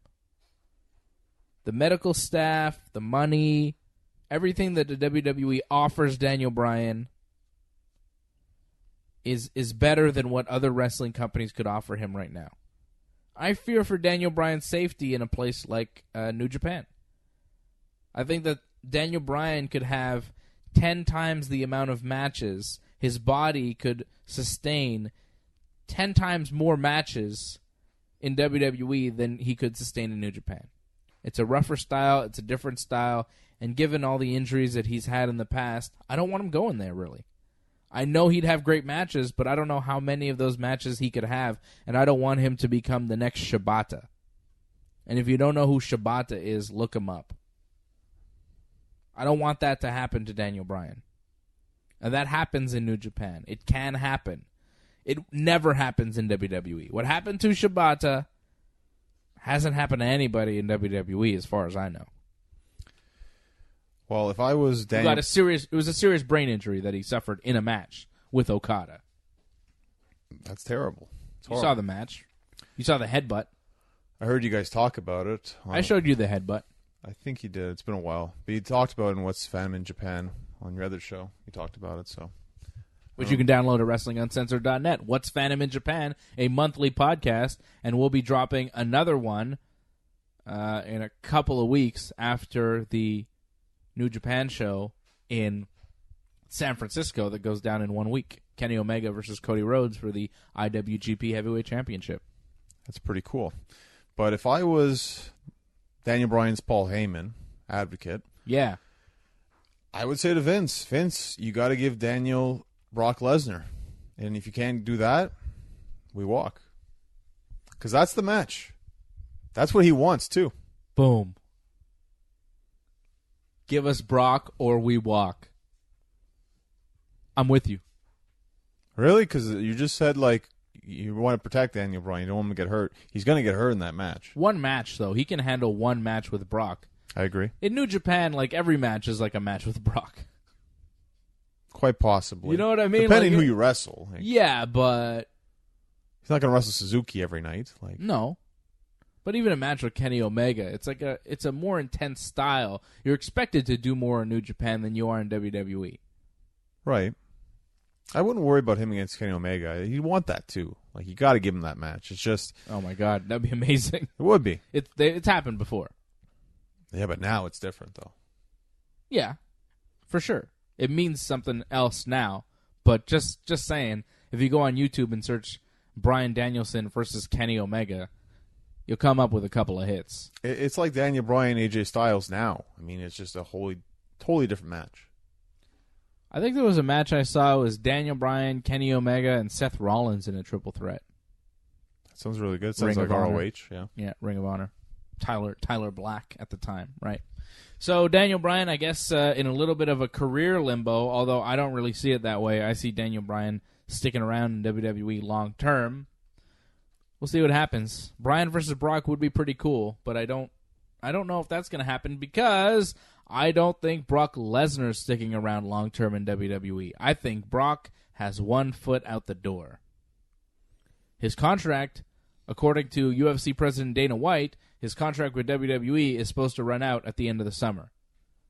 SummerSlam. People were saying Brock's not going to show up at SummerSlam. A lot of rumors going around. I saw Dave Meltzer say that those are all rumors, that Brock versus Roman is still the plan at SummerSlam. And I believe that. We saw Kurt Angle this week on Raw say, the multi-man match that was scheduled for Extreme Rules to determine a number 1 contender for Brock, well, that match is now off the table. And, of course, Roman Reigns and Bobby Lashley were really mad about that because they were like, hey, we're going to be in that match. We want to wrestle Brock Lesnar. And then Roman and Lashley went back and forth, and I thought the promo was pretty good. Like, I liked Roman and Lashley trading back and forth. Lashley says Roman has had enough chances at Brock, and he's failed multiple times. And then Roman says Lashley quit 10 years ago to become a star in MMA and failed at that. Not really. He didn't become an MMA star. Yeah, 15-2 is not like a failure in MMA. What do you mean 15-2? His MMA record. No way. 15-2? He didn't fight 17 times. That is outrageous. Who says 15-2? Oh my God, 15-2. He really fought that much? You didn't watch them all, but he did. I pretty much watched them all, man. He didn't really fight anybody legit, though. He didn't become an MMA star. He didn't set the world of MMA on fire. He didn't become a champion anywhere. Except for shark fights and XFN, whatever that is. But, he had a little run in Bellator. He went undefeated in Bellator, but never challenged for the title and hasn't fought since October 2016. Lashley did not become an MMA star. At 41 years old, he will not become an MMA star. Roman was right, John. Lashley never went to the UFC. Lashley did not become an MMA star. And also, Roman was right about that, but Roman was also wrong about why Bobby Lashley quit. Bobby Lashley did not quit the WWE because he wanted to become an MMA star. Bobby Lashley quit the WWE because of Michael Hayes. Was something with Crystal, his wife at the time or something? Uh-huh. Yeah. Look it up. That's another thing you got to Google. I'm giving you a lot of homework here, but it's a deep story. There's a racist angle to it. But Bobby Lashley at one time said, I will not go back to work for the WWE as long as Michael Hayes is still employed. And last I checked, Michael Hayes, the free bird, is still employed by the WWE. It's me, Michael Hayes. Hey, I used to be really over. Hey, Bobby, good to see you back, pal.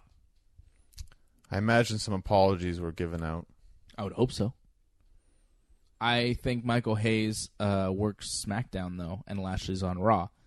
That may have something to do with it. Don't expect Lashley to go to SmackDown. I'm not really sure what Michael Hayes' full role is in WWE, but it's possible he's not on Raw. He's not backstage at Raw. Pay-per-views, it might be an issue, but... Mm-hmm. Yeah, I don't know what the relationship with Hayes and Lashley is now, but I know at one time it was not good, and Lashley quit because he didn't like the WWE and Michael Hayes. Well, this isn't a news flash that a lot of people in wrestling don't like each other, but they do what's best for business. It happens. So then Bobby Lashley said he's the only one around Raw with the legit tools to beat Brock Lesnar. Yep, I agree. Which, you look up and down the Raw roster, of course, Bobby Lashley, like Johnny North just said, 15-2 MMA record. He didn't, it's not like he fought anybody known or anybody that good, but he did fight people. I haven't seen anyone else in WWE do it. CM Punk did. It didn't work out so well. Yeah, CM Punk couldn't get wins in MMA. So, yeah, Lashley is probably the only one on the Raw roster, at least, with the legitimate tools to challenge Brock Lesnar. Yeah. That's a very true fact. I like Bobby Lashley bringing that up. And then Kurt Angle says, the multi-man match is not going to happen. And maybe Lashley and Roman will wrestle one-on-one at Extreme Rules. He'll take it under advisement. So Angle, again, showing that he's a terrible general manager. He's just awful. Paige is out here. She's making matches. Daniel Bryan and Kane reunite for like half a second. Paige is like, boom, tag team match at Extreme Rules. Not wasting any time. Kurt Angle, last week he announces a multi-man match. This week he's like, oh, Brock says I can't make that match. And maybe Lashley and Roman will wrestle, but I'm not really sure yet. I don't know. I got to run it by Baron Corbin for some reason. It's just awful, man. It's so ridiculous. Are we going to see Roman versus Lashley at Extreme Rules? I'd say yes, right? Well, the problem, I believe, why they couldn't confirm it is because people were scheduled, right, for a multi-man. So now they don't have a place on Extreme Rules. So what do you do with those guys? Like Finn Balor was announced on like commercials that he's in this match. But now what do you do with him? So until they get that all figured out, that's why they aren't confirming that for sure. And plus, like, Kurt was forced into that multi-man match by Stephanie. Like, it wasn't what he wanted to do. What? But why would they announce a multi-man match with the winner facing Brock if then they say, oh, they're not doing... Are they going to do the multi-man match? No, they're not going to do it because what Paul Heyman posted on Facebook about how that's a terrible way to decide the number one contender and Brock doesn't accept that. That's why they're not doing it? Yeah. Because Paul Heyman, was that a shoot Facebook post that he did? They're trying to play it off as a shoot, I think. But it wasn't. I don't think it's really a shoot. So Heyman, it was like a worked Facebook post promo that he did in writing that then affected WWE's story. Right. This is confusing. Well, this is what you do because they're not around, right? So you have to play off stuff like that because there is no Heyman or Lesnar on Raw. So him just posting something on social media is all they can do. So it's going to be Lashley versus Roman at Extreme Rules, and the winner is the #1 contender for Brock Lesnar?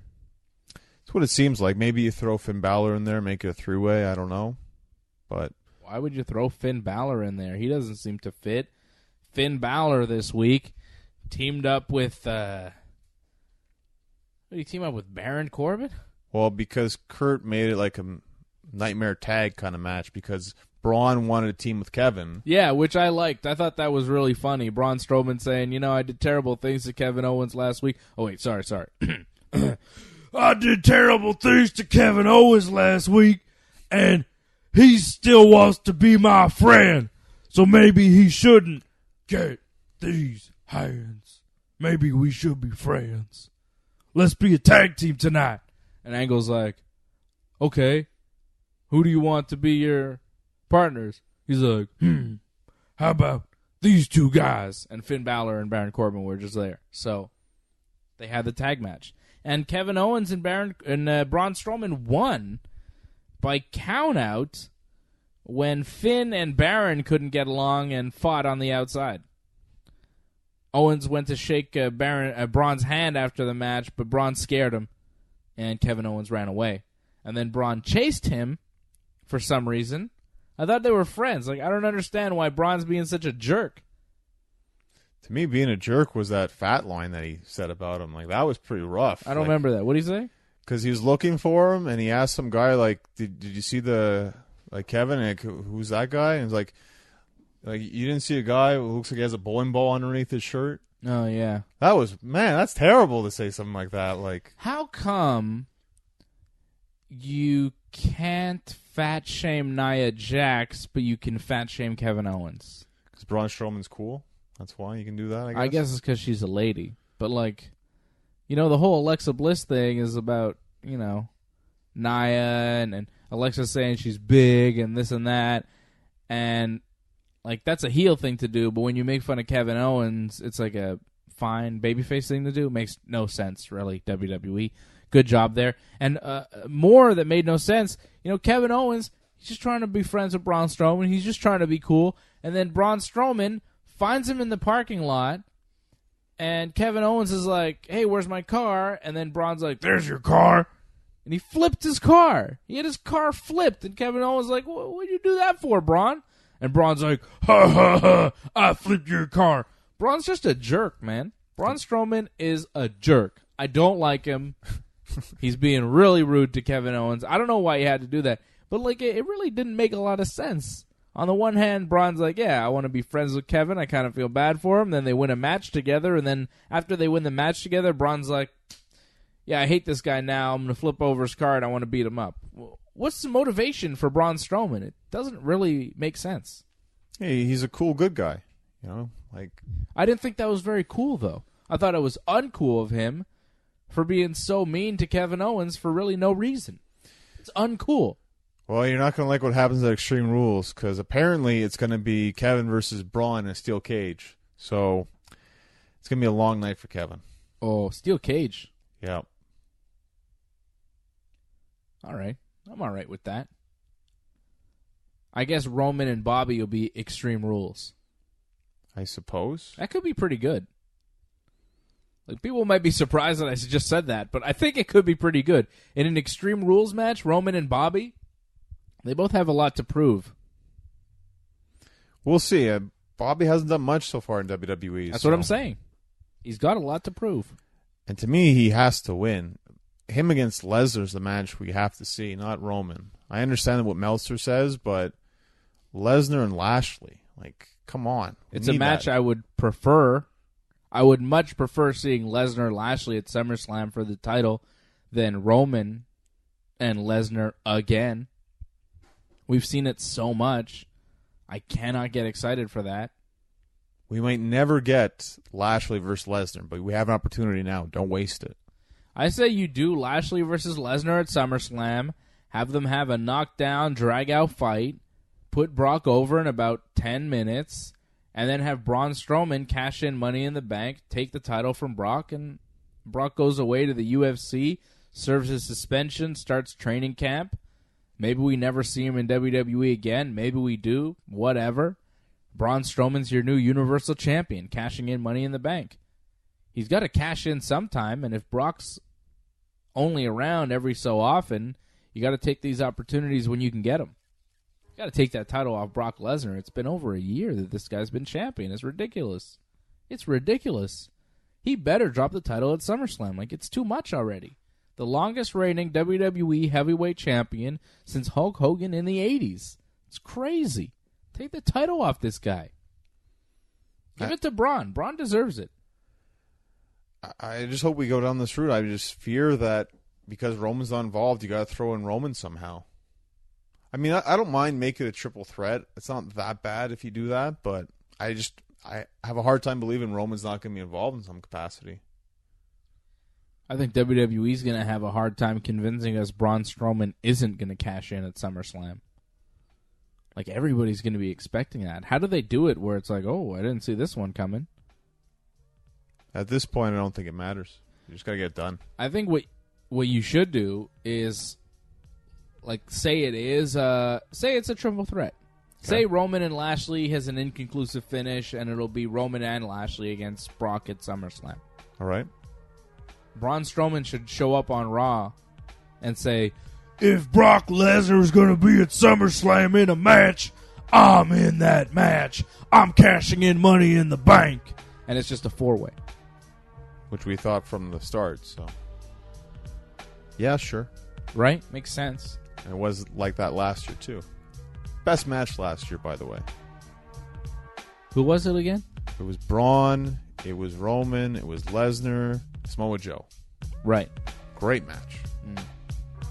I think they do it again at SummerSlam this year.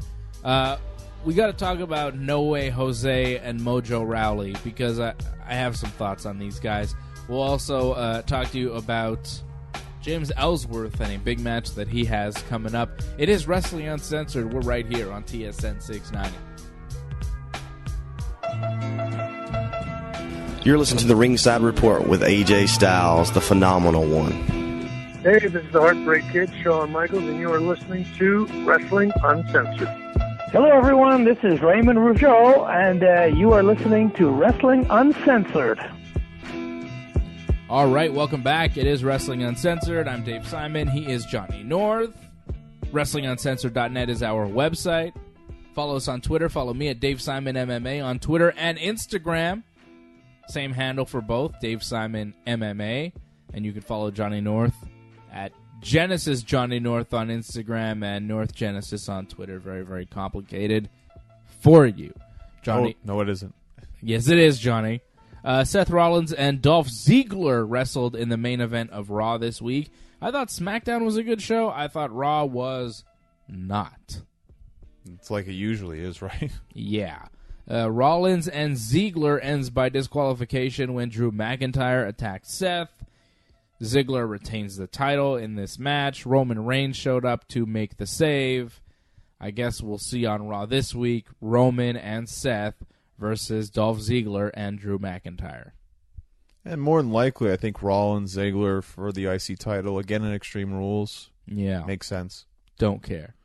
Ladder match. Give us a ladder match. Maybe, yeah. That's actually great. It'd be really good if it was a ladder match.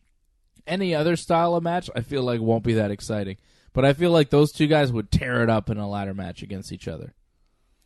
I feel like those two guys, this feud for the Intercontinental title is like tailor-made for a ladder match. It's the match that makes the most sense for these two. I don't know why. Their styles, something about them.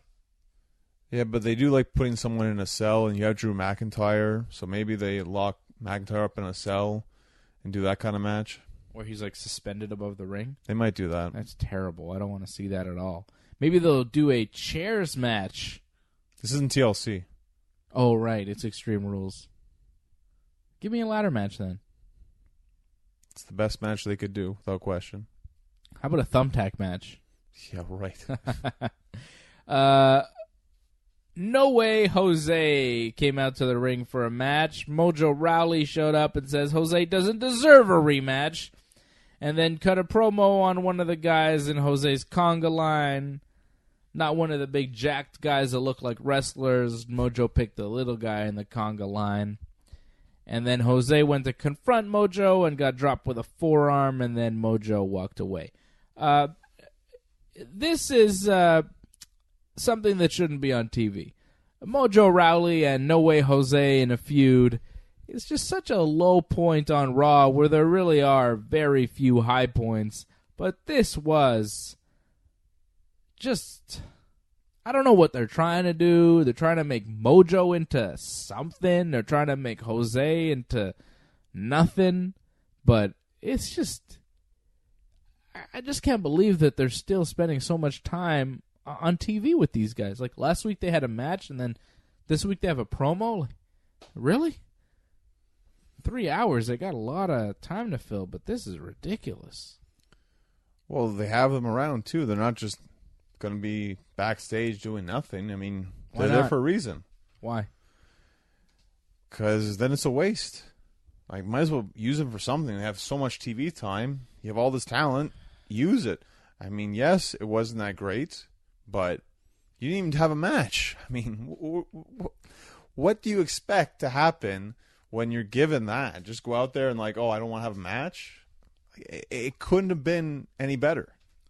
I just don't think we need to see Mojo Rawley or No Way Jose on Raw. Well, I feel like we get No Way Jose almost every week. Do we? Yeah, pretty much, practically. He's the new Adam Rose. I don't know if you key into that, but he is. Yeah, I know. And what happened to Adam Rose? He's gone now. We didn't need a new Adam Rose. It was unnecessary. But it's over. People love, like, the entourage. People love that. It gets over, so. Kind of. It's over for the live audience because it's kind of fun to see. It's like a party happening out of nowhere. But on TV, flat. The match isn't that great. No Way Jose's got to work on his wrestling, without question. And him against Mojo, I'm not looking forward to seeing that again, but what else are they going to do? I don't know, give more time to somebody else and just cut them out of the show entirely. But then again, you know, there's not much else on Raw. The Revival wrestled Lashley and Roman again this week. Wasn't bad enough last week on Raw. We had to have a rematch this week on Raw, except this time the Revival won. Wilder rolling up Roman with a handful of pants. And the referee right there to see the whole thing. Now, this is going to be a new running theme on Wrestling Uncensored. How many matches are won with a handful of trunks, a handful of pants, or whatever? It happens so often, it's no longer illegal in the WWE because the Revival guy did it on Roman, had a handful of his pants right in front of the referee. Referee counted to 3, never said, hey, you can't hold the trunks while you're making the pin. That used to be a rule in the WWE, but, you know, referees used to admonish you for using a closed fist in the early 90s WWF, but not anymore. So I guess, you know, times have changed, and I should get with the wrestling times, but, like, yeah, you're allowed to hold the tights now in wrestling? Like, I don't know, man. It's just a little rule thing that everybody seems to use. The heels seem to use it all the time, and no one even makes mention of it anymore. Like, commentary didn't even say that the Revival guy cheated to win there. I think it's just more the surprise that they won. They want to sell that more than anything. The fact that there's a little bit of a cheat. I mean, you pin Roman Reigns, that's huge. It's the biggest victory of his career. And yeah, but you know what I'm saying? It happens so often, the handful of tights finish, and they don't even mention it. It's like, is that illegal or is it not? I'm not sure. It's only the heels that do it, right? But nobody ever mentions that it's bad to do. Well, they'll mention it maybe the second or third time because they need to sell it for that match. But for like the match you just saw, not so much. That's not what they're trying to sell. They're just trying to sell the fact that you just saw a major upset. And they use that finish so often. They use it almost as much as the distraction finish, which is like every 2 matches, somebody gets distracted by somebody outside the ring and then gets rolled up real quick. Yeah, they're not very creative with their finishes. There's no question about that. The distraction finish is the most overused finish in WWE. It feels like every match ends on a distraction. Oh, look over there. Whoa. Oh, I lost. Whoa. It happens so much. It's like, how stupid are these wrestlers? Focus on your opponent, stupid. To be fair, a lot of the matches are multi-man or multi-person matches. Okay. Sorry. But, come on. Please. And then Raw continued with the great Curtis Axel Matt Hardy battle. It was a very short match, though. I like the finish on that one. See, this was a creative finish. Matt Hardy goes up to superplex Curtis Axel, but he slips on the rope. Axel falls on him like a what do you call it? A crossbody, and then pinned him 1, 2, 3. Like, it was a quick match, but the finish was different. It also gives the B team a little bit of momentum going into their title match. I mean, they're not going to win. It's kind of like the Club and the Bludgeon Brothers. They won the single matches. They didn't win the actual match. I think that's what we have here. Yeah, I think we may even see Bo Dallas beat Bray Wyatt on Raw this week. But then at Extreme Rules, it'll be the Deleters of Worlds retaining the titles over the B team. This is a very long feud, by the way. This should have happened at Money in the Bank. They didn't even have it. Like, they were number one contenders before Money in the Bank. I feel like this feud, though, has only been good the past couple weeks because the B team is cutting these promos where Curtis Axel is pretending he's Matt Hardy and Bo Dallas is pretending he's Bray Wyatt, and they've been very good. They did another one this week. It's good. It's good stuff.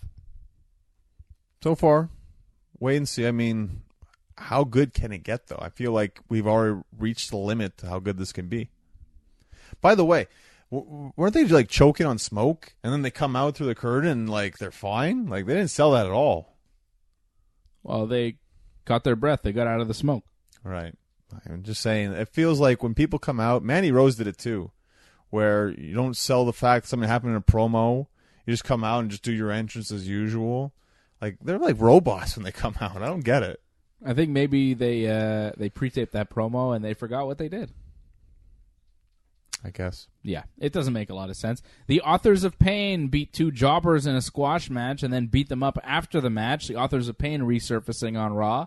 And then Titus and Apollo making the save. So it'll be Titus Worldwide and the Authors of Pain in some sort of feud now, which is not that exciting, but it's happening. I don't know about you, but I find the Authors of Pain, like, they have some great moves that they hit, some very hard-hitting moves, but the finish is like the worst move they hit. Yeah. I don't get that. It makes no sense. What was that finish anyways? It's like what the Bashams used to do with the whole like Russian leg sweep clothesline thing. It's okay, but it's for a finish, like they do like a Death Valley driver in the corner, they slam a guy on the ring apron. Those are devastating moves, and then the finish is just like, eh. Yeah. I like them, but I think that they're a little green. You know, they need more seasoning. They look too much like Roman, too. They do dress like Roman Reigns quite a bit, so yeah, it's a bit weird. Mickie James and Alexa Bliss are back together. You notice that? I didn't know that they were still, like, friends. You know, like they used to cut promos together all the time, and then Alexa was kind of doing her own thing, and Mickie was kind of disappeared, and then Alexa wins the title, and then all of a sudden, Mickie and Alexa are in the ring for a promo. Alexa talking about winning Money in the Bank and then becoming the champion and then talking about Ronda being suspended and Nia Jax still recovering from her match with Ronda. And then Natty showed up and said Ronda's back in 21 days and that they have a match. And then Natty beat Alexa, making her tap out to the sharpshooter. Off of the distraction finish. Distraction finish. Nia Jax cheating, actually. Not just distraction, but full-on cheating, tripping Alexa Bliss after Mickie had tripped Natty. You know, Mickie goes, she grabs on Natty's foot. The referee's distracted, telling Mickie that she's not allowed to do that. And then Nia does it to Alexa, and then Natty gets the win. Not bad, but I was surprised that Mickey and Alexa are back together. And I guess, we know the match at Extreme Rules will be Nia versus Alexa for the title. I think Alexa will wind up retaining, though, because I think the big match will be SummerSlam, Ronda Rousey versus Alexa Bliss for the championship. Maybe Ronda, Nia, Alexa in a triple threat. Or maybe Ronda, Nia, Alexa, Natty? It's hard to say because it feels like they're hyping Ronda versus Alexa because Natty was kind of doing that, saying that she's counting down the days. She's not counting down days to Nia. They could do that, and I feel like they'll be in the mix for the storyline. That's why I think Mickie James is there, just to add something to it. But I feel the match, one-on-one, it's Alexa, Ronda. That's the big one. I agree. I think that's the match we need to see at SummerSlam, and I think Ronda should take the title at SummerSlam. The Riot Squad beat Bayley, Sasha, and Ember Moon. Ruby rolling up Sasha with a small package. No tights. No holding on to the tights there. That was good. Bayley, though, this was a moment. Bayley attacked Sasha as soon as the match ended. The crowd popped big for Bayley. They did, yeah. And then Bayley showing good fire. She beat up Sasha quite a bit. I thought that was a very good segment. And finally, the Bayley explosion that we've been waiting for. And I don't know if that was a heel turn or whatever. The crowd seemed to like it, get behind Bayley. Bayley's sick of taking abuse, and she was like, that's it. I'm attacking Sasha Banks. As soon as this match is over, we'll be tag team partners here out of respect for Ember Moon. But when this is over, I am attacking Sasha. And she did, and the crowd loved it. I thought that was very good stuff, advancing that storyline, a long story that they've been building here between Sasha and Bayley. This week on Raw was a real moment in this feud. Well, to me, it just shows you what a horrible human being Bayley is. Someone just gets beat in a match and you jump them right away. That's terrible. So heel Bayley, you're saying? That's what it seems like. And she's the one going to counseling, no? Oh, right. What was that? Well, because Kurt Angle said that Bayley has to undergo some sort of counseling. Therapy, yeah. Because she attacked Sasha. Does Sasha have to go under the counseling too? Yeah, they did a promo on YouTube. She has to go too. It's going to be like Team Hell No, pretty much. Is it going to be the same guy? Dr. Shelby? Yeah. Great, I hope so. I don't know if that'll be great, John. I don't know if you hope so. I think you may be kidding yourself. I enjoyed the Team Hell No stuff. That was some of the best stuff they did, like in 2012, I think. Yeah, you enjoyed that, but would you enjoy it with Sasha and Bayley in that spot? Them being there, Daniel and Kane, it helped, but the people around them as well. Dr. Shelby, tremendous. Yeah, but Daniel and Kane really... Obviously, it helps a lot too, but I find they can be carried. I don't think we need to follow up this feud with some long comedy promo segments between Sasha and Bayley in this counseling. I think that's ridiculous. I think that's the worst thing you could do for these two right now. You have this real emotional attack on Raw, and then you're going to do comedy promos? What? They better not be. They better sit down for this counseling session, start to fight immediately, and say, okay, you can't be contained. You're going to have an Extreme Rules match at Extreme Rules. Give them a false count anywhere, give them something, no DQ, whatever, but let them have a match where they can go all out. And they may steal the show at Extreme Rules.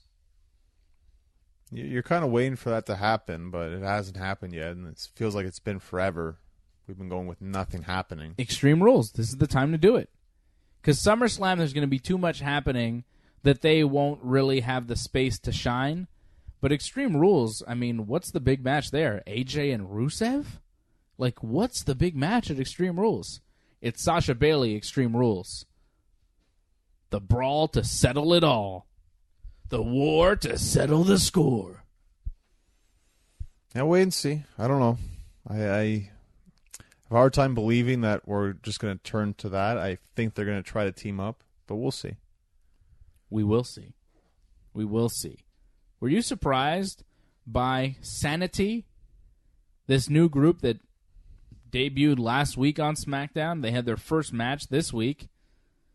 It was Eric Young versus Jeff Hardy. It was a no contest when Sanity and the Usos started to brawl, and then it was Jeff and the Usos beating Sanity. Jeff hitting a swanton, getting the pinfall on one of those guys. It was Eric Young, Killian Dane, and the other guy. The other guy took the fall. I don't know his name yet. I believe it's Alexander Wolf. All right. Alex Wolf took the fall from Jeff Boy Hardy. Surprised? Well, I feel Eric Young won the first one by DQ because he was hit first by one of the Usos came in the ring during the match. Oh, okay. So they did win the first match. They lost the second match. Yeah, but they're a group. They're Sanity. And then they lose to this mishmash of Jeff Hardy and the Usos on their first night. I was a bit surprised. I think it shows you that the WWE does not have big plans for this group. If they had big plans for this group, they would have won. I think it also goes to show how over Jeff Hardy is. Yeah, but come on. You know what I'm saying. Yeah. This was supposed to be Shinsuke Nakamura versus Jeff Hardy for the U.S. title, but Nakamura got bit by a police dog the day before and was unable to compete. He went to the hospital, apparently. Yeah. Shinsuke has a major lawsuit on his hand against the Bakersfield, California Police Department. I think they'll work out a deal. I think he should sue them. I think WWE will work out a deal. Yeah, I think WWE should help Nakamura sue them. They owe him. A police dog bites you and you can't wrestle? That's ridiculous. It's ridiculous. What is that police dog doing biting Nakamura? I don't know what to tell you in terms of the dog, but I think the police will try to work something out. Yeah. Vince doesn't like to go to lawsuits too much. Yeah, I think Nakamura should sue. He's got a very good case on his hands. He was supposed to wrestle Jeff Hardy on SmackDown. Couldn't wrestle SmackDown because he wasn't medically cleared because he got bit by a stupid dog. I'm not saying dogs are stupid, but that dog who bit Nakamura is a stupid dog. All right? Screw you, police dog. How dare you bite Shinsuke Nakamura? He should have kicked you in the balls for that. Given this is Montreal and there's a lot of controversy about dogs, surprised you said that, but all right. Well, I say what I want, okay? This is Wrestling Uncensored. We say what we want.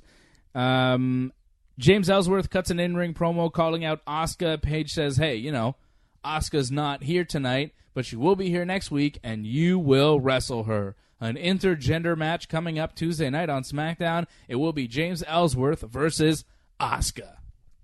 That'll be fun. The best part of that was when Ellsworth's like, you're not out here for that. You won't ask me out on a date. That was the best part. I like that Ellsworth is now conceited Ellsworth and thinks he's like super handsome. Well, he said like he likes women and women like him back. Uh-huh. And Paige kind of sold it a bit too at first. That was fun. Yeah, I like that Paige was like, yeah, you know, how about next Tuesday night? And Ellsworth is like, oh, what? Oh, yeah, sure, yeah. that'd be great. And then Paige is like, yeah, but you have a date, not with me. And by date, I mean match, and not with me, with Asuka. It's like, oh, no. You know, so Ellsworth's going to get beat up by Asuka on SmackDown, and that'll be fun. Becky Lynch getting a win over Sonya Deville. Last week she beats Mandy Rose. This week she beats Sonya. Happy to see Becky Lynch continue on this little push that she's getting. She's a top talent, and if she's not going to, you know, if Asuka's not going to beat Carmella, I'd like it for it to be Becky to take the title next. Well, this is why I'm starting to think Asuka's ever going to beat Carmella because they're building up Becky. So I think Becky's going to be the next challenger.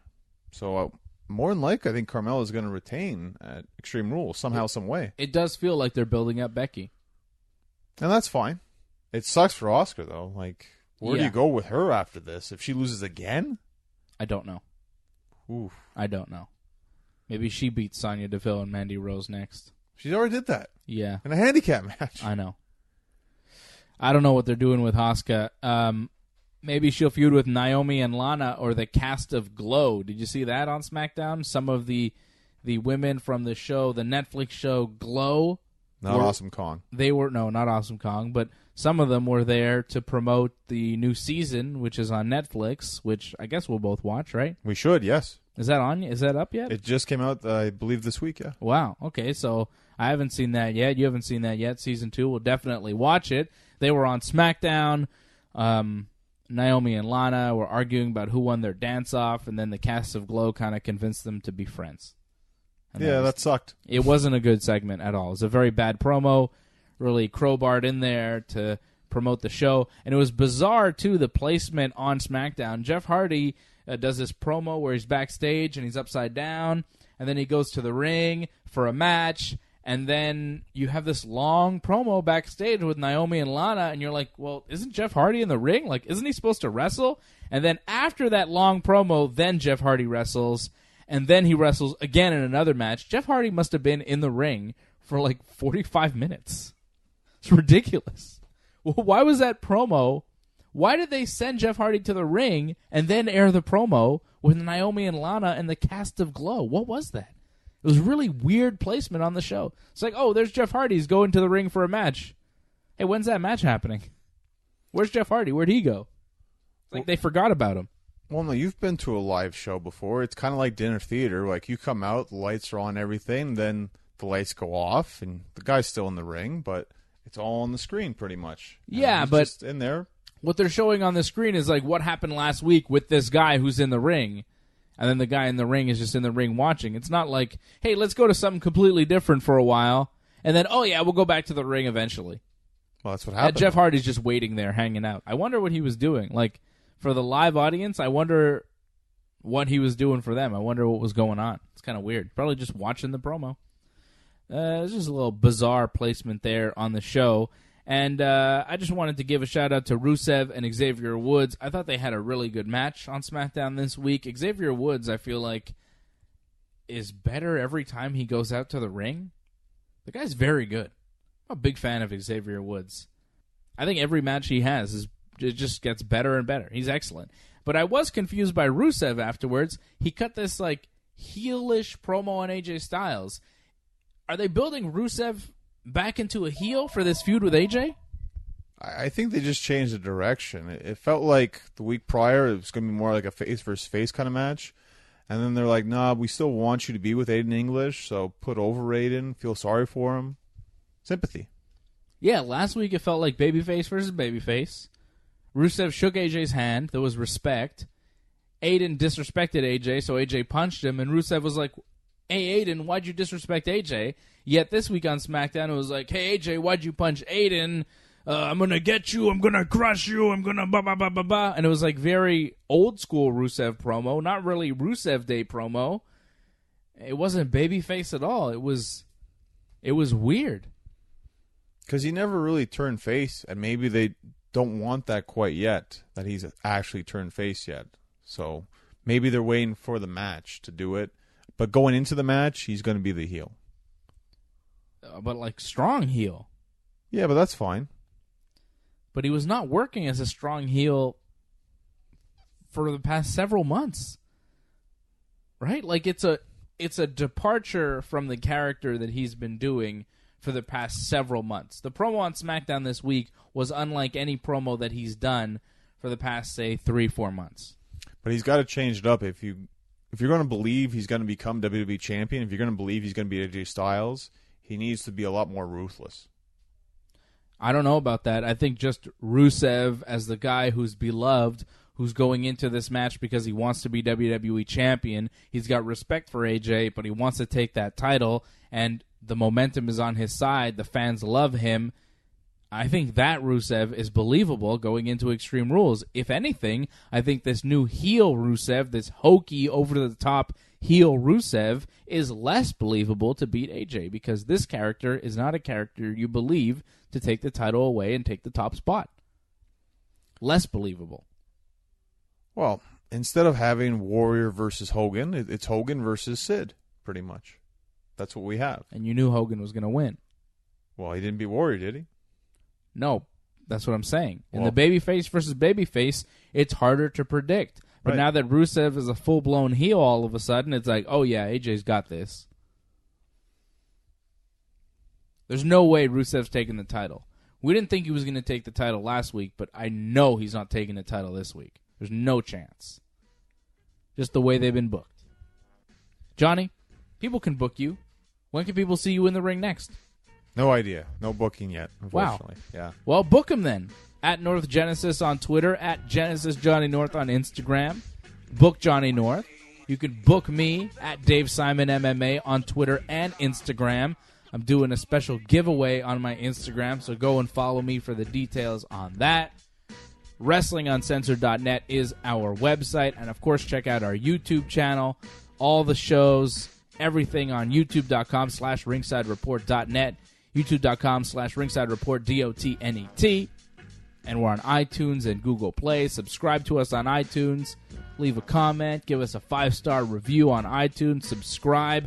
That way all the shows get downloaded directly to your device as soon as they drop. Very simple. WrestlingUncensored.net for all the info. I want to thank Jimmy and Marco back at TSN 690 for helping us out. And a big thank you to you for listening. For Johnny North, I am Dave Simon, and this has been Wrestling Uncensored. Yeah. Yeah. Yeah.